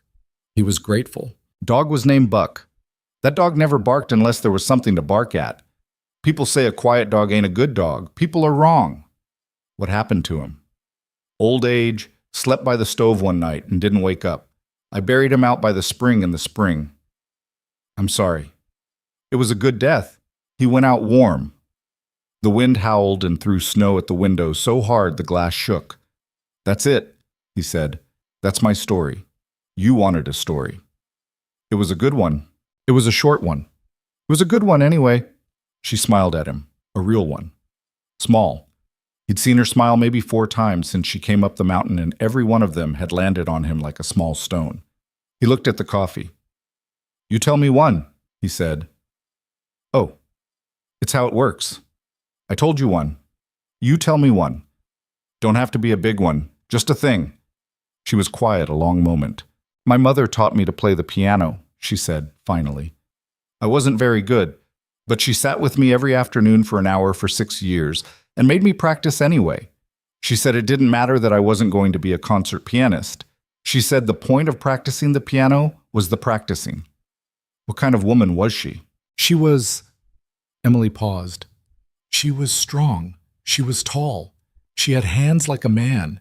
She used to say, the world is going to ask you for a thing, and you should have something ready to give it. The piano was the thing she wanted me to have ready. It turned out not to be the thing the world wanted, but she was... I think about her every day." "When did she die?" "When I was 16. My father 7 years later. And after that, you was alone." "After that, I was alone." He nodded, slow. "Reckon we got something in common." "Yes." The lamp guttered and steadied. Outside, the storm took a long, ragged breath and bore down again, and the cabin shook, and a fine spray of snow came in around the door frame and dusted the floorboards. "Silas." "I want to tell you something." "All right." Not all of it, but a piece of it." "All right." She set her cup down. She put her hands flat on the table. She did not look at him. She looked at the lamp. "My father was he worked for a company. He kept books for them. He was a good man. He found out something about the company, something they had done. He wrote it down. He kept what he wrote in a place I knew about, and they didn't. And then he died." "Died how?" "He fell down the back stairs of our house. He was 48 years old, and he had never fallen down those stairs in his life. He had walked up and down those stairs every day for 20 years. The doctor said his heart gave out at the top. The doctor was a man who took money from the company." "After he was buried, 2 men came to the house. They were polite. They told me they had been my father's business associates. They told me my father had a great many papers, and the company would like to collect them, as some of them were proprietary. They said it nicely. The way you would say it to a daughter who had just buried her father. I said I would gather what I had. I said, please come back in 3 days. Did you gather them? I gathered them. I took the ones they wanted, and I took the ones my father had hidden, and I packed a bag, and I left in the night through the kitchen door, and I have been moving ever since." "How long?" 11 months. 11 months. I have been in 5 towns. I have used 4 names. I came up here because I needed to be somewhere they could not find me, somewhere with a roof until I could... She stopped. Until I could get the papers to a person who could use them, who could finish what my father started. Where are the papers now? In my carpet bag, sewn into the lining. He stared at her. She still wasn't looking at him. She was looking at the lamp. There was a tear sliding down her cheek that she was not acknowledging, the way a person who has cried so much that crying is just something the body does on its own no longer pays attention to it. "Why are you telling me this?" he said. "Because you said you believed me." "I did." "Because the wind is loud and I am scared." Because if the wolves come and something happens to me, you should know what is in the bag so that it does not die with me." "Don't talk like that. Silas, don't talk like that, woman. Wolves ain't gonna get to you." She looked at him finally. Her eyes were very tired. "Silas," she said, "wolves are not the thing I am most afraid of." He held her look. He understood her then. Not the whole of it. She had not given him the whole of it, and he could see she didn't intend to. But enough. He understood why she had stepped off the train in the wrong boots. He understood why she had refused to get back on. He understood the nowhere in her voice on that platform, and the way her hands had shaken when she made the first batch of biscuits, and the way she had taken to canvas trousers like they were a kind of camouflage. She was hiding. She was not hiding from the mountain. She was hiding on the mountain. The mountain was the place she was hiding, and he was the man she was hiding behind. He should have been angry. He had been angry once about smaller things than this. He had been angry for 2 years over a girl in Kansas marrying a man with a porch, but he was not angry. He looked at her across the table and he did not feel angry. He could not name what he felt. It sat low in his chest, hot and slow. And it was something close to fury, but it was not fury at her. It was fury at the men who had made her run. It was the kind of fury a man carries quietly, the kind that doesn't burn out, the kind that waits. "All right," he said. "All right. You did right, telling me. You did right. All right." He reached across the table. He took her hand. He did it without thinking, and as soon as he'd done it, he was conscious of every callus on his palm against the back of her smaller hand, and he was conscious of how cold her fingers were. And he was conscious of the fact that he had not held a woman's hand in about 1,000 years. He didn't let go. "Listen to me," he said. "Whatever's coming for you, wolves, men, I don't care which, it's going to have to come through me first. You hear? Silas. It's going to have to come through me first, woman. That's the deal. You signed a paper saying you'd stay. I signed one saying I'd protect you. I ain't a man who reads contracts close, but I read that one." She made a sound. It was halfway between a laugh and something else. She turned her hand under his and held on. Her fingers were small in his palm. "You are not what I expected," she said again. "You really are not." "Eat your supper," he said gruff, and let her hand go before he did something he wasn't ready to do. She ate her supper. He ate his. The storm went on. Well, it was the next morning that he had to go. He didn't want to go. He had set the snares 2 days back up on the high ridge, and he had to check them. A wolf in a snare is a thing that suffers if you leave it, and a wolf that gets out of a snare has learned to be careful around a snare and won't make the mistake again. He had to check them in the morning if they were going to be any use, and the storm had let up enough overnight that the trip was possible. Possible was not safe. "Take the rifle," Emily said, watching him pull on his coat at the door. "I'm taking the carbine. The long rifle stays here. With you. Silas. With you. On the table. Loaded. Hammer down.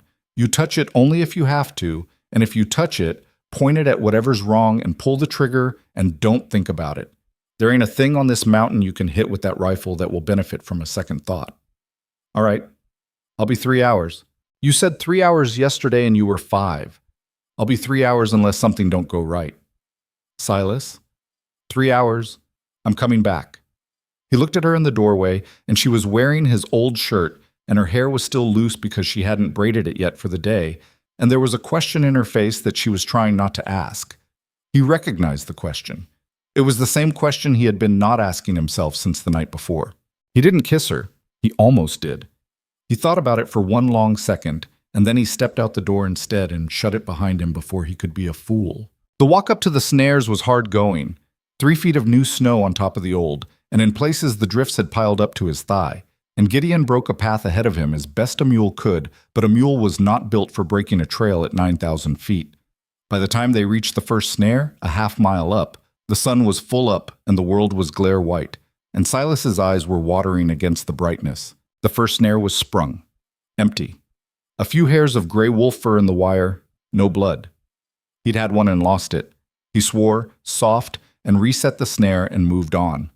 The second snare, another quarter-mile up, was untouched. The third was a quarter-mile beyond that, and as he came up to it, his heart gave a small, unhappy lurch, because something dark was in it, and the something dark was big, and the something dark was moving. He was wrong when he got close. It was not a wolf. It was a yearling elk, a small cow. She had blundered into the snare, and the wire had caught her around the neck, and she had thrashed and tightened it, and she was lying half on her side in the snow, and her eyes were big and her flanks were heaving, and she was nearly done. Silas stood and looked at her for a moment and made the decision he was going to have to make. He shot her, 1 round, behind the ear, clean. She dropped flat and didn't move. He stood over her in the cold and the bright and felt the small bad feeling of a thing ended that hadn't needed ending. And then he set to work, because he was a practical man, and this was meat. And meat was the thing the cabin needed, and the elk had not died for nothing if he didn't let her. He gutted her in the snow. He worked fast, too fast, his hands sloppy because Gideon was acting up, twitching his ears at something behind them, and Silas's own neck was prickling in the way it did when he was being watched. He looked up. Through the trees, 100 yards off, 2 yellow eyes, then a third pair behind those. He didn't see the bodies. The wolves were dark gray on dark trees, and the bodies didn't show. Just the eyes, just the slow, patient yellow staring. "All right," he said, low, to himself. "All right." He worked faster. He took the haunches and the back straps. He left the rest. He loaded what he had onto Gideon as fast as the mule would let him, and Gideon was not happy about it. The smell of fresh blood and the smell of wolf both working on him at once. Silas got the meat strapped down. He swung up onto the mule's back without bothering with stirrups, because the path was too narrow to do it proper. He looked back once at the eyes. There were 5 pairs now. 5. His stomach went cold. 5 wolves, watching him butcher in their territory, was not a thing that ended at the watching. He turned Gideon's head and started down. He pushed the mule too hard. He knew he was doing it. The trail was tricky, and Gideon was carrying heavy, and Silas was not built to ride a mule downhill in fresh powder. But he pushed anyway, because the prickle on the back of his neck had become a clear, cold, ringing thing.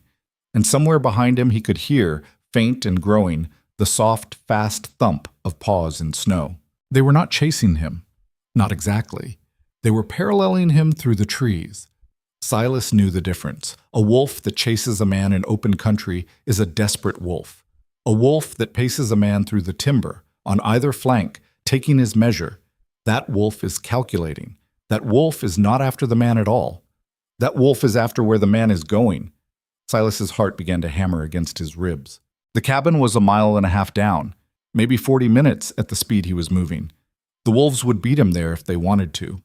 They knew the slope better than he did. They could run a ridgeline he couldn't, and Emily was alone. He kicked Gideon harder than he had ever kicked the mule in 10 years. Gideon laid back his ears and ran. Snow flew. Branches whipped Silas's face. He bent low over the mule's neck and held on, and the wind sang in his ears, and his coat slapped against his back, and the carbine bounced hard against his shoulder where it was slung. The trail twisted. Gideon almost went down on a switchback, and Silas hauled him up by main force, and they kept moving. A 1/4 mile from the cabin, he heard the shot. A single rifle shot, flat and far. The kind of sound that flattens out across snow and tells you only that a gun has been fired and not what at. He yelled something. He didn't know what. It came out of him as more sound than word, raw, and Gideon went faster. The trees thinned. The shelf of land opened out.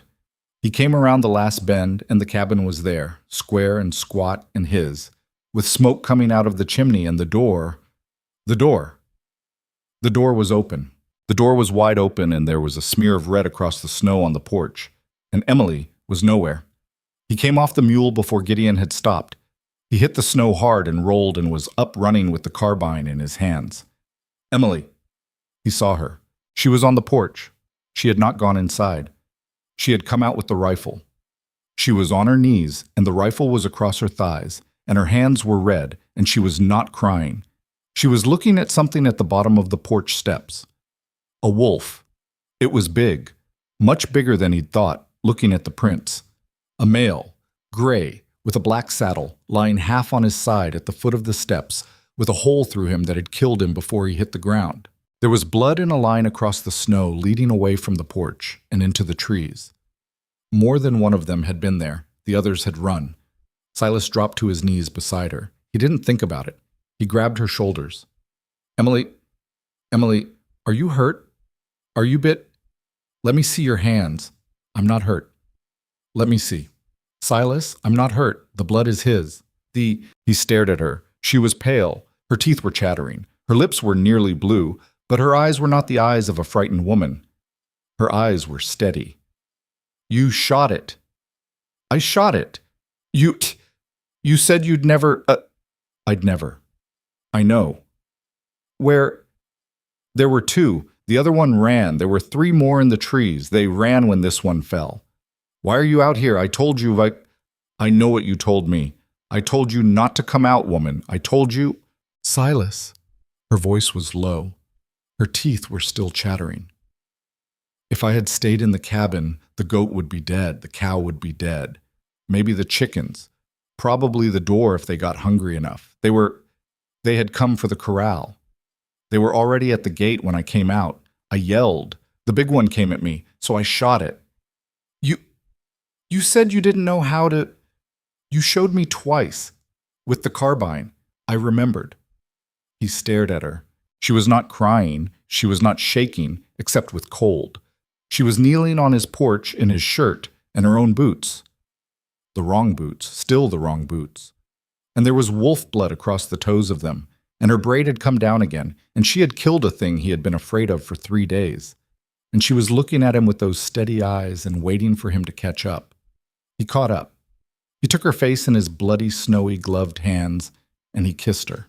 He did it badly. He hadn't kissed a woman in 11 years, and he did it like a man who had not kissed a woman in 11 years, hard and not clean, more relief than tenderness, and she made a small startled sound against his mouth, and then she put her bloody hand on the back of his neck and held him there. When he pulled back, she was looking at him. He said, "Don't apologize. I wasn't going to." "Good. Emily, take me inside, Silas. I think I'm freezing." He took her inside. He picked her up. She was lighter than he remembered. And he carried her in over the dead wolf and over the smear of blood, and he kicked the door shut behind them, and he set her down by the stove, and he stripped off her wet boots himself, and he wrapped her in the buffalo robe. He went back out and dragged the wolf away from the porch. Then he came back in and sat down beside her by the stove, and he did not say a word for a long time, because he didn't have the words yet for what had just happened to him.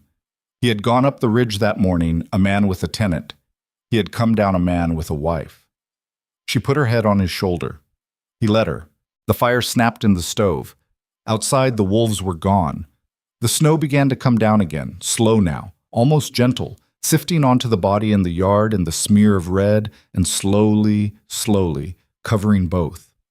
He sat with his arm around her shoulders, and he watched the snow fall through the small frosted window, and he understood, with a quiet certainty that scared him more than any wolf, that whatever was coming for her, he was going to burn down the world before he let it have her. She was already asleep against him. He did not move for a long time. When she woke, night had come down and the stove was humming warm, and she was still wrapped in the buffalo robe on the floor. Silas was at the table with the lamp burning low, and spread out in front of him was her carpet bag, opened, the lining split along one seam with his knife. He was reading her father's papers. She sat up slow. The robe slipped off her shoulders. He looked over at the sound. "I'm sorry," he said. "I should have asked." "You should have." "I wanted to know what I'm fighting." She drew her knees up and wrapped her arms around them and looked at the papers on the table. Even from across the room, she recognized her father's handwriting, cramped and careful, the ink gone brown at the edges. "What does it say?" she said, though she knew what it said. She had read it 100 times in 11 months. "It says your father was a careful man. It says he documented every shipment, every payment, every name. It says the company he worked for, the Northern Cascade Railroad, has been falsifying land deeds across 3 territories. They've been running surveyors ahead of the government men, marking plots as uninhabited when they ain't, then selling those plots to settlers who think they're buying legal. When the real owners show up, the railroad sends men to remove the problem." "Remove," Emily said, flat. "That's the word he uses. Remove." "He meant kill." "I know what he meant." Silas looked down at the papers again. His jaw was tight. "There's 26 cases listed here. Names, dates, locations. Your father wrote it like a ledger, like he was keeping books on murder the way another man keeps books on grain shipments. He wanted it to be clear. He wanted, if anything happened to him, he wanted someone to be able to use it. Did he know they were going to kill him?" "I think so. The last 3 weeks before he died, he didn't sleep. He sat in his office with the door locked, and he wrote. I brought him his meals. He barely ate. I asked him once what was wrong, and he said he had made a terrible mistake working for terrible men, and he was trying to fix it. And then he fell down the stairs. And then he fell." Silas was quiet a long moment. He folded the papers, slow, careful, and laid them back in the bag. "You said you were trying to get these to someone who could use them." "Yes?" "Who?" "A newspaper man in Denver. My father mentioned him once, Samuel Garrett. He runs an independent paper. My father said Garrett was one of the few honest men left in the territory. You've been trying to get to Denver for 11 months. I was in Denver. I went there first. Garrett wasn't there. He'd been bought out by a larger paper, or silenced. I couldn't find out which. I tried 3 other papers. 2 wouldn't see me. The third listened for 10 minutes, and then told me I should go home and stop making trouble. I left Denver that night. I've been moving since then. They've been following you. Yes. How do you know? I saw the same man twice. Once in Golden, once in Cold Forks the day I got off the train. He was standing across the street from the station. He didn't see me see him. I got on the train to you before he could. Silas's hands closed into fists on the table. Describe him. Tall, dark coat. He had a scar. Here. She touched the side of her face, along the jaw. I know him. She went very still. You... what? I know him. I seen him in town 3 weeks back. He was asking the station master about newcomers. I didn't think nothing of it at the time. Figured he was looking for work or kin. He wasn't looking for work. No. Silas, how many are there? I don't know. The 2 who came to the house after my father died. The one I saw. Maybe more. The railroad has money. They have reach. He nodded, slow. He was looking at the papers again, but she didn't think he was seeing them. He was seeing something else, something in his head. When he spoke again, his voice was different, quieter, the kind of quiet that wasn't calm. I'm going down to Cold Forks tomorrow. What? Why? Because if that man is still in town, I'm going to find out what he knows. And if he ain't in town, I'm going to find out where he went. Silas, you can't. I can. They'll kill you. They'll try. Silas. He looked at her then, and his eyes were not the eyes of the man who had kissed her on the porch. They were the eyes of the man who had met her at the station and told her to get back on the train. Hard, measuring, the eyes of someone who had decided a thing and would not be moved. Listen to me, woman. You got something in that bag that powerful men want buried. You came up here because you thought the mountain would hide you long enough to figure out what to do with it. You were right. The mountain hid you. But hiding don't solve the problem. Hiding just puts the problem off. I know that. So we solve it. We. Silas, this is not your fight. You made it my fight when you stepped off that train. You made it my fight when you told me the truth. You made it my fight when you shot a wolf on my porch to save my animals. He stood up. He came around the table. He crouched in front of her so they were eye to eye. And I made it my fight when I kissed you, so don't tell me it ain't mine. It's mine now. She stared at him. You are the most stubborn man I have ever met. I know. You're going to get yourself killed. Maybe. Silas. He took her face in his hands the way he had on the porch, and he kissed her again. And this time it was not relief. This time it was deliberate. This time he knew what he was doing. When he pulled back, her eyes were wet. I'm going down to Cold Forks, he said. You're staying here. You bar the door. You keep the rifle loaded. You don't open for anyone but me. If I ain't back in 2 days, you take Gideon and you ride north to the Mackenzie place. It's 11 miles. You follow the ridge trail. You can't miss it. You tell old Mackenzie I sent you. He'll get you to the stage line. I'm not leaving you. You will if I don't come back. Silas, promise me. I can't. Promise me, woman. She closed her eyes. A tear slid down her cheek and he caught it with his thumb. All right, she whispered. All right. All right. He kissed her forehead. Then he stood up and went to the trunk and started pulling out things. His good coat, his gun belt, a box of cartridges, a leather satchel he hadn't touched in years. She watched him pack with her arms still around her knees and her heart doing something painful in her chest. When are you leaving? She said. First light. That's 4 hours. I know. Come to bed, Silas. He stopped. He looked at her. She stood up. She let the buffalo robe fall. She was still in his shirt and her own underthings, and her feet were bare on the cold floor. Come to bed, she said again.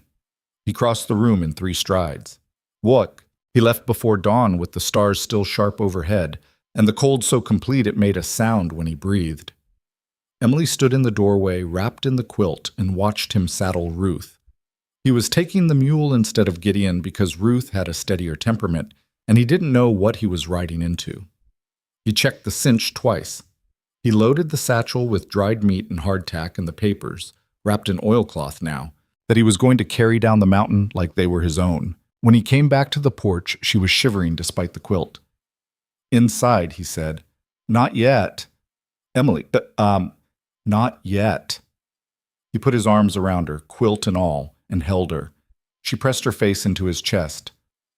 2 days, he said into her hair. 2 days.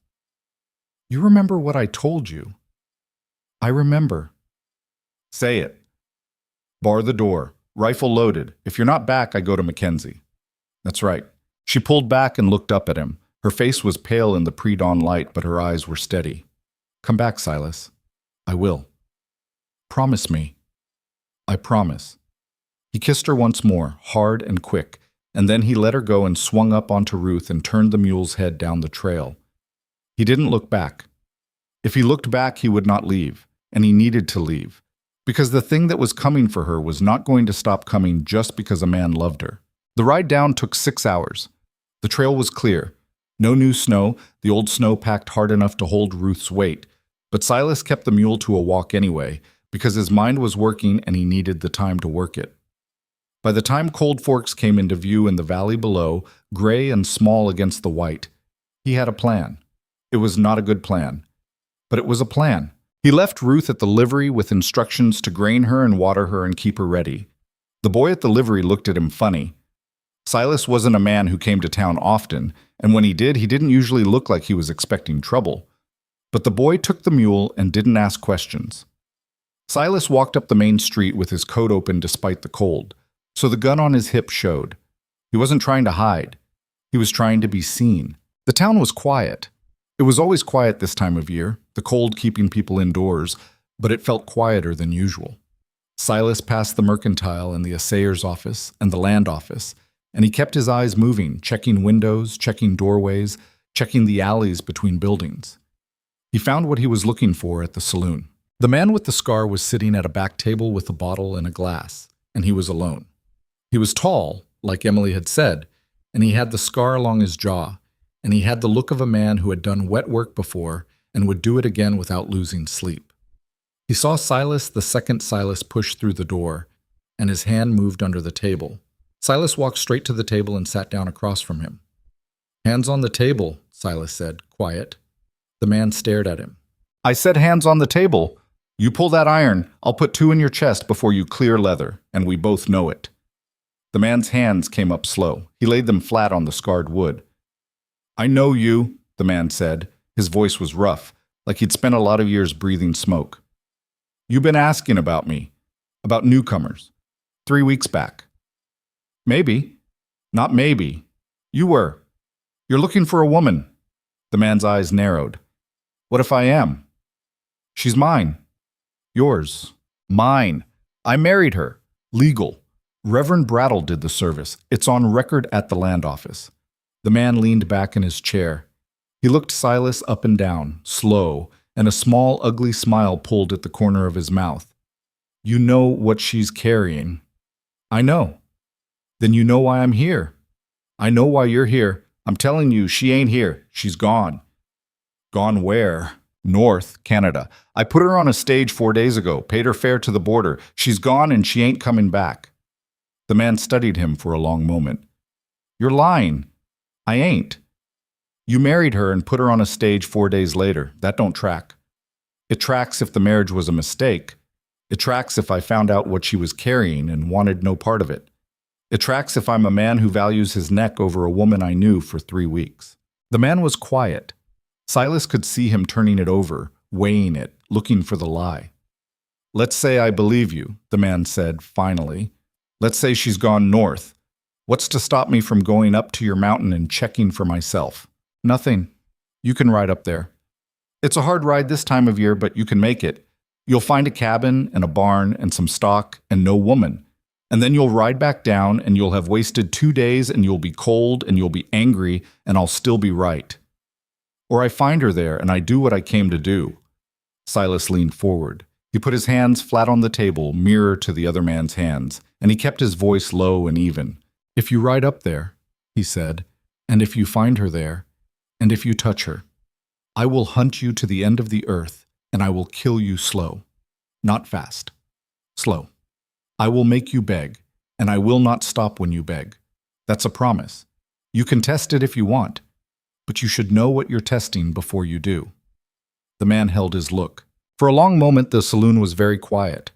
The bartender was polishing a glass and pretending not to listen. A drunk was asleep in the corner.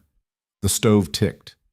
"You got steel, old man," the scar-faced man said, finally. "I'll give you that. I ain't old." "You're old enough." "Maybe." The man picked up his glass. He drank. He set it down and poured another and stared at the whiskey like it had answers. "How much you want?" he said. Silas blinked. "What?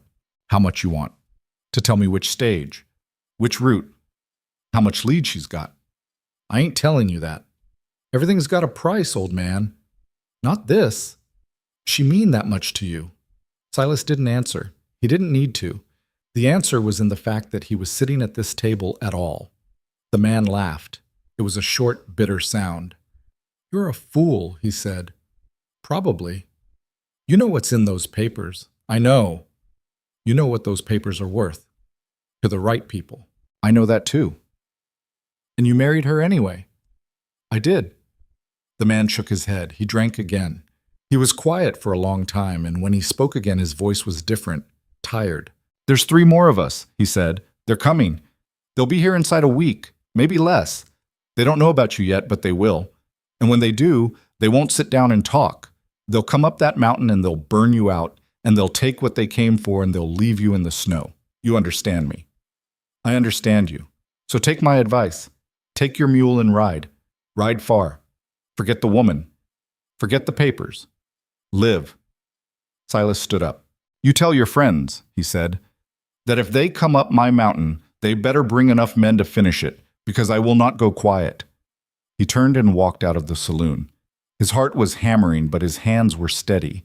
He did not look back. Outside, the cold hit him like a fist. He stood on the board sidewalk and breathed it in and waited for his pulse to slow. He had done what he came to do. He had made himself known. He had put himself between Emily and the man hunting her. Whether that would be enough, he didn't know. But he knew something else now. He knew there were 3 more coming. He knew they'd be here in a week. He had a week to get Emily off the mountain.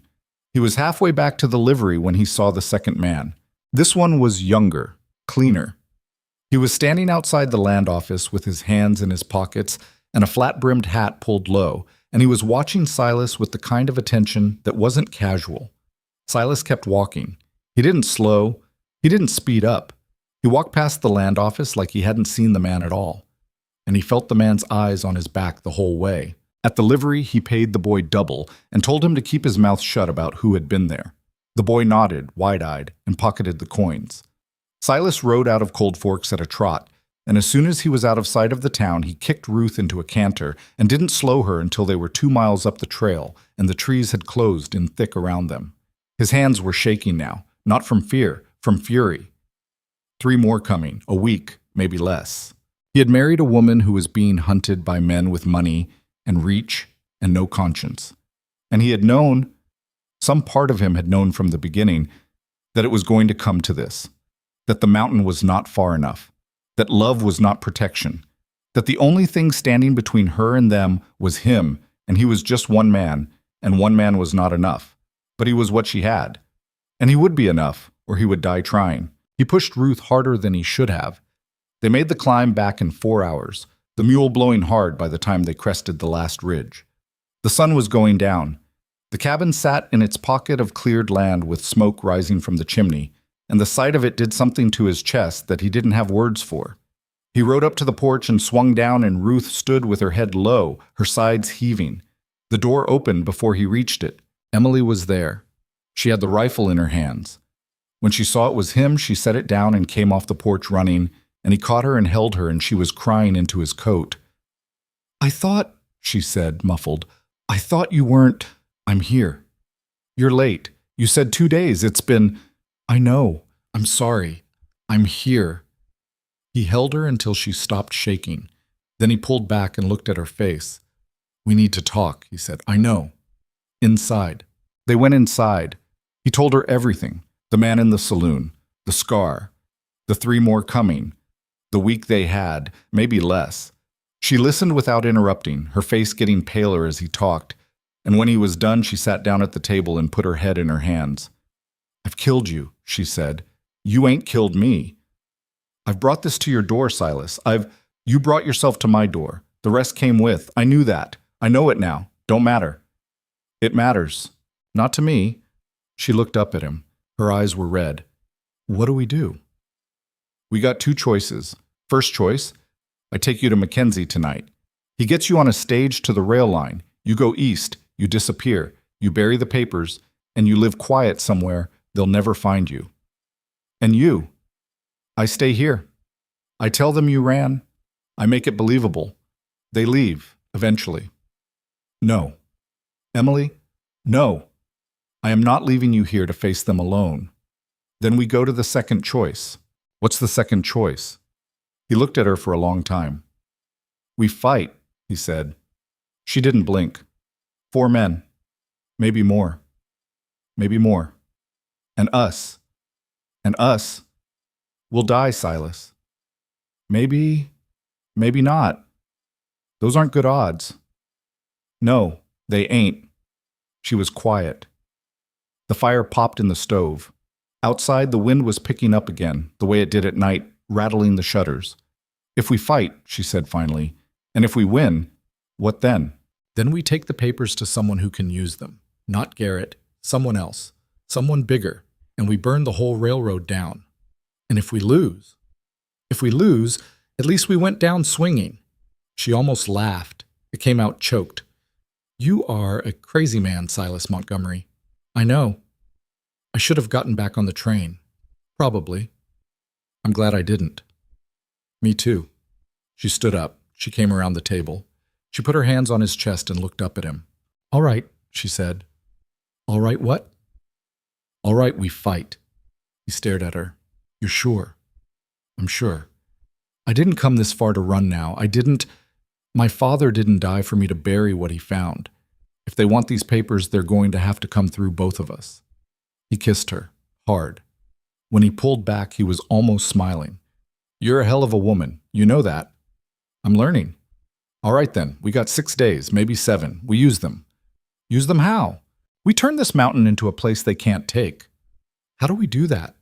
He looked around the cabin, at the walls, at the roof, at the single door and the 2 small windows and the stove in the corner. We make them come to us on our terms, he said, and we make damn sure they regret it. She nodded. Tell me what to do, she said.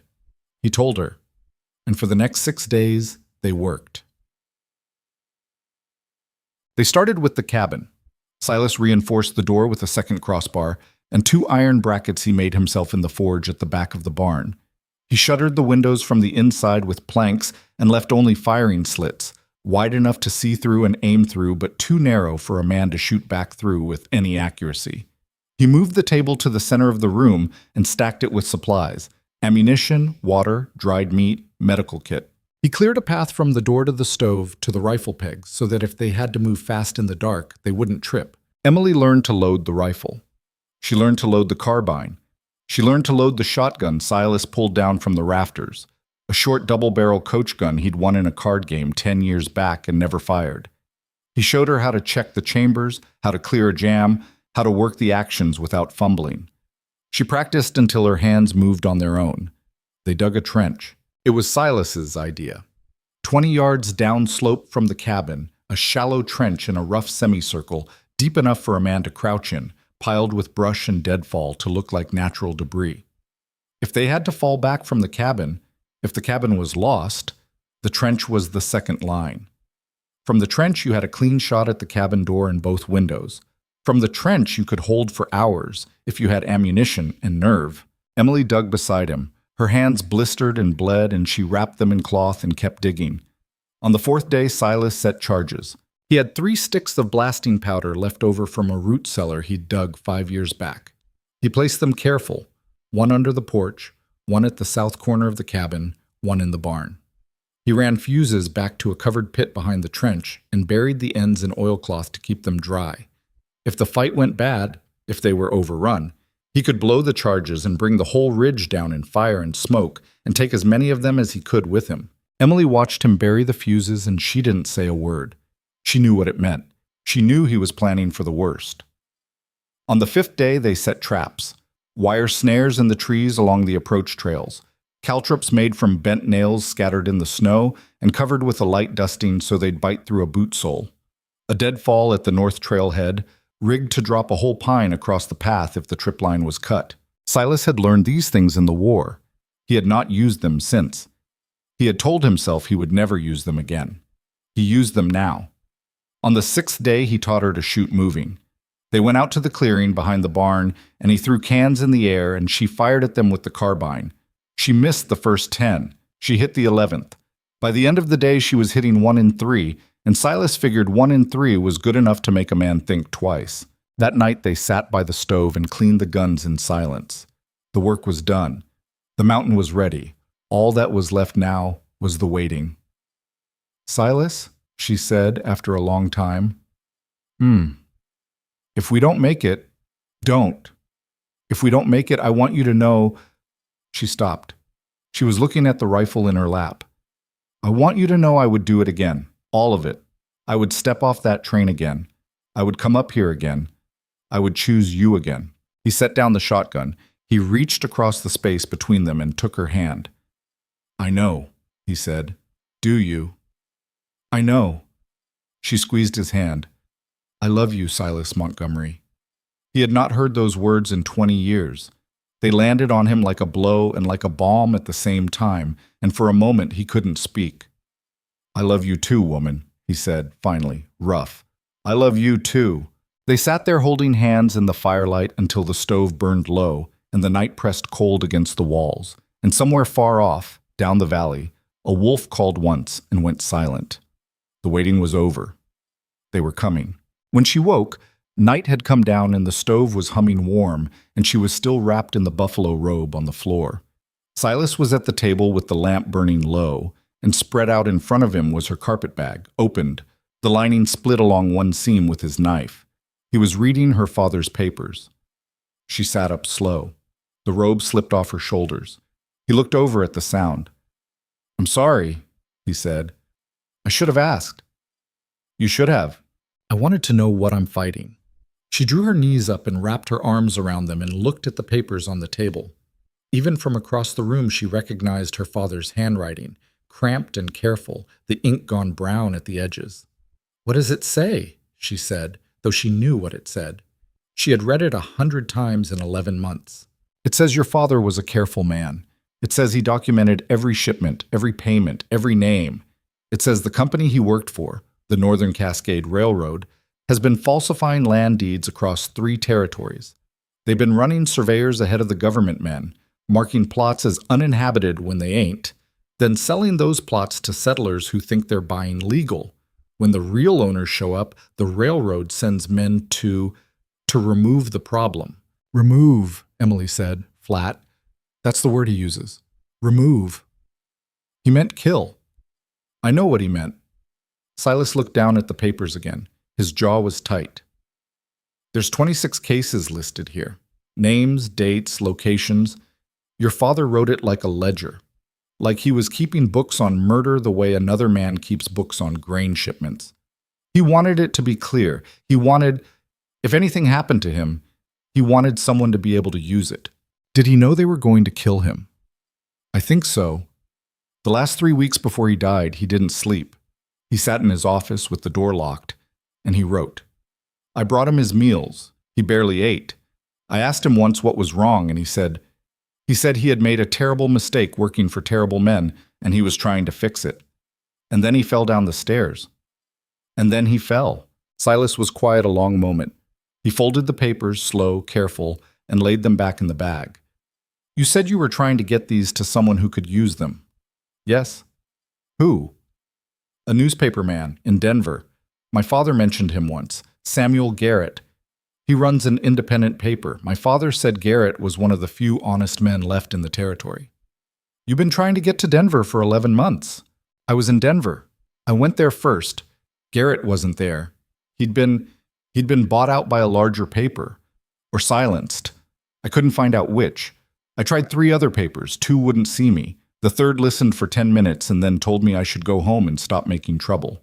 I left Denver that night. I've been moving since then. They've been following you? Yes. How do you know? I saw the same man twice. Once in Golden. Once in Cold Forks the day I got off the train.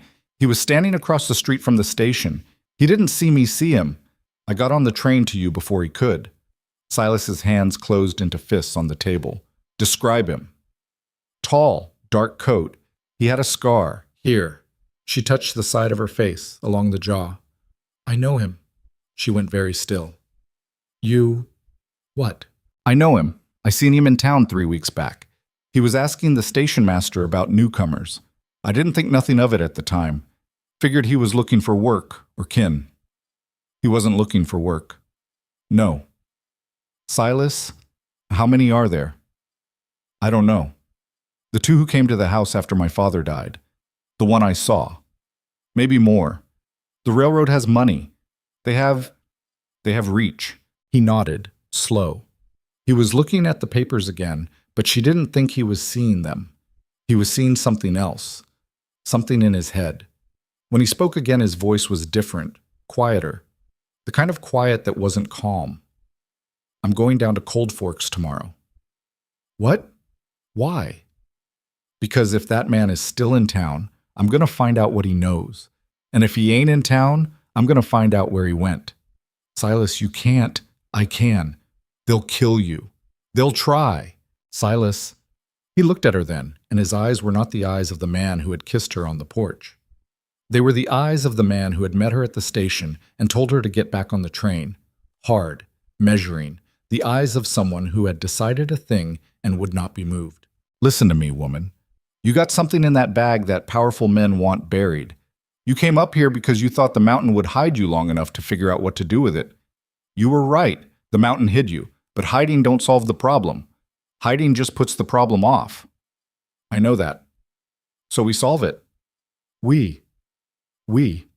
Silas, this is not your fight. You made it my fight when you stepped off that train. You made it my fight when you told me the truth. You made it my fight when you shot a wolf on my porch to save my animals. He stood up. He came around the table. He crouched in front of her so they were eye to eye. And I made it my fight when I kissed you. So don't tell me it ain't mine. It's mine now. She stared at him. You are the most stubborn man I have ever met. I know. You're going to get yourself killed. Maybe. Silas. He took her face in his hands the way he had on the porch, and he kissed her again. And this time it was not relief. This time it was deliberate. This time he knew what he was doing. When he pulled back, her eyes were wet. I'm going down to Cold Forks, he said. I ain't going to talk. I'm going to end this. How? The way things get ended when talking won't work. She understood. She looked at him for a long moment, and then she nodded. Then I'm coming with you. No. Yes. Emily, we do this together, or not at all. You said we. You meant it. He stared at her. Then slowly, he nodded. All right, he said. Together. Together. They came down the mountain before dawn, both of them armed, both of them riding hard. They didn't speak much on the way down. There wasn't much to say. They both knew what they were riding into. Cold Forks was quiet when they arrived. Silas left the mules at the livery, and they walked up the main street side by side. Emily had the papers in her satchel. Silas had his rifle in his hands. They found the scar-faced man at the saloon, same as before. He looked up when they walked in, and his hand went under the table. Silas shot him. 1 round, center mass, and the man went over backward in his chair and didn't get up. The saloon went silent. The bartender froze. The 3 other men at the bar turned slow, hands coming up. Anyone else working for the Northern Cascade Railroad? Silas said, loud enough for the whole room to hear. Can leave town now or leave town dead. That's the only choice you got." Nobody moved. "We got papers," Emily said. She held up the satchel. "Names, dates, murders, all of it. We're taking them to the territorial marshal in Denver. Anyone tries to stop us dies. Anyone follows us dies. You tell your bosses that." Still, nobody moved. Silas backed toward the door. Emily backed with him. When they reached it, Silas turned and they walked out into the street. Behind them, the saloon stayed quiet. They rode out of Cold Forks at a gallop and didn't stop until they were 10 miles down the valley road. When they finally slowed, Emily looked at him. "We just killed a man in front of witnesses." "We did. They'll come for us." Maybe. Maybe not. Right now, they're deciding whether the papers are worth dying for. Most men decide they ain't. And if they do come, then we'll be ready. She nodded. She looked at the satchel in her lap. "We're really doing this." "We are. All the way to Denver. All the way. And after." "After," he said, "we find a place they can't reach, and we live." They made Denver in 6 days. The territorial marshal's name was Coleman. He was a hard-faced man with gray in his beard and eyes that had seen every kind of lie. He listened to Emily's story. He read the papers. He asked questions. When he was done, he leaned back in his chair and looked at them both. "You know what this is going to do," he said. "We know," Emily said. "There are going to be powerful men who want you dead for this, more than the ones you already killed. We know that too." Coleman nodded. He tapped the papers. "These are good, real good. This is going to bring down the whole company, maybe more. You done right bringing them to me. So you'll use them." "I will. And I'll make sure you're protected while I do. I got a safe house outside the city. You'll stay there until this breaks. After that," he shrugged, "after that you'll need to disappear for a while. New names, new place. I can help with that too if you want." Silas and Emily looked at each other. She took his hand. "We want," Silas said. Massach. The story broke 3 weeks later. It hit the newspapers like a bomb. 26 murders. Falsified deeds. A railroad company built on blood and lies. The evidence was ironclad. Arrests were made. Trials were scheduled.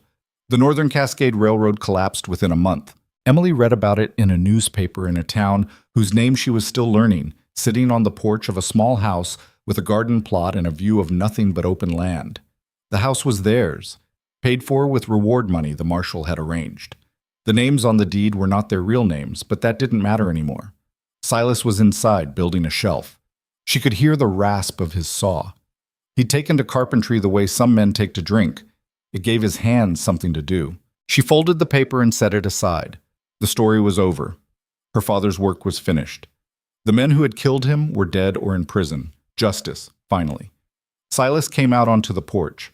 He sat beside her. His hands were dusty with sawdust. "You read it," he said. "I did. How do you feel?" She thought about it. "Tired," she said. "And free. I feel free." He put his arm around her. She leaned into him. "What do we do now?" she said. "Now we live. Just live. Just live." She smiled. She put her head on his shoulder. Below them, in the garden, something was coming up green. Tomatoes, maybe. Or beans. She'd planted both and couldn't remember which went where. It didn't matter. They'd grow regardless. The world turned. The sun moved across the sky. Somewhere far away, powerful men were facing the consequences of their choices. But here, on this porch, in this moment, there was only the two of them, and the quiet and the promise of something growing. "Silas," she said. Thank you." "For what?" "For not putting me back on the train." He was quiet a moment, then he squeezed her shoulder. "Best decision I ever made," he said. And it was. They sat together as the sun went down and the first stars came out, two people who had found each other in the worst circumstances and chosen, against all reason, to stay. The mountain was behind them now. The danger was past. What lay ahead was ordinary and hard and beautiful. The work of building a life with someone, day by day, year by year, until the end. It was enough. It was everything. And when the darkness came down complete and the stars filled the sky like scattered diamonds, they went inside together and closed the door and the night wrapped around them gentle, and they were home.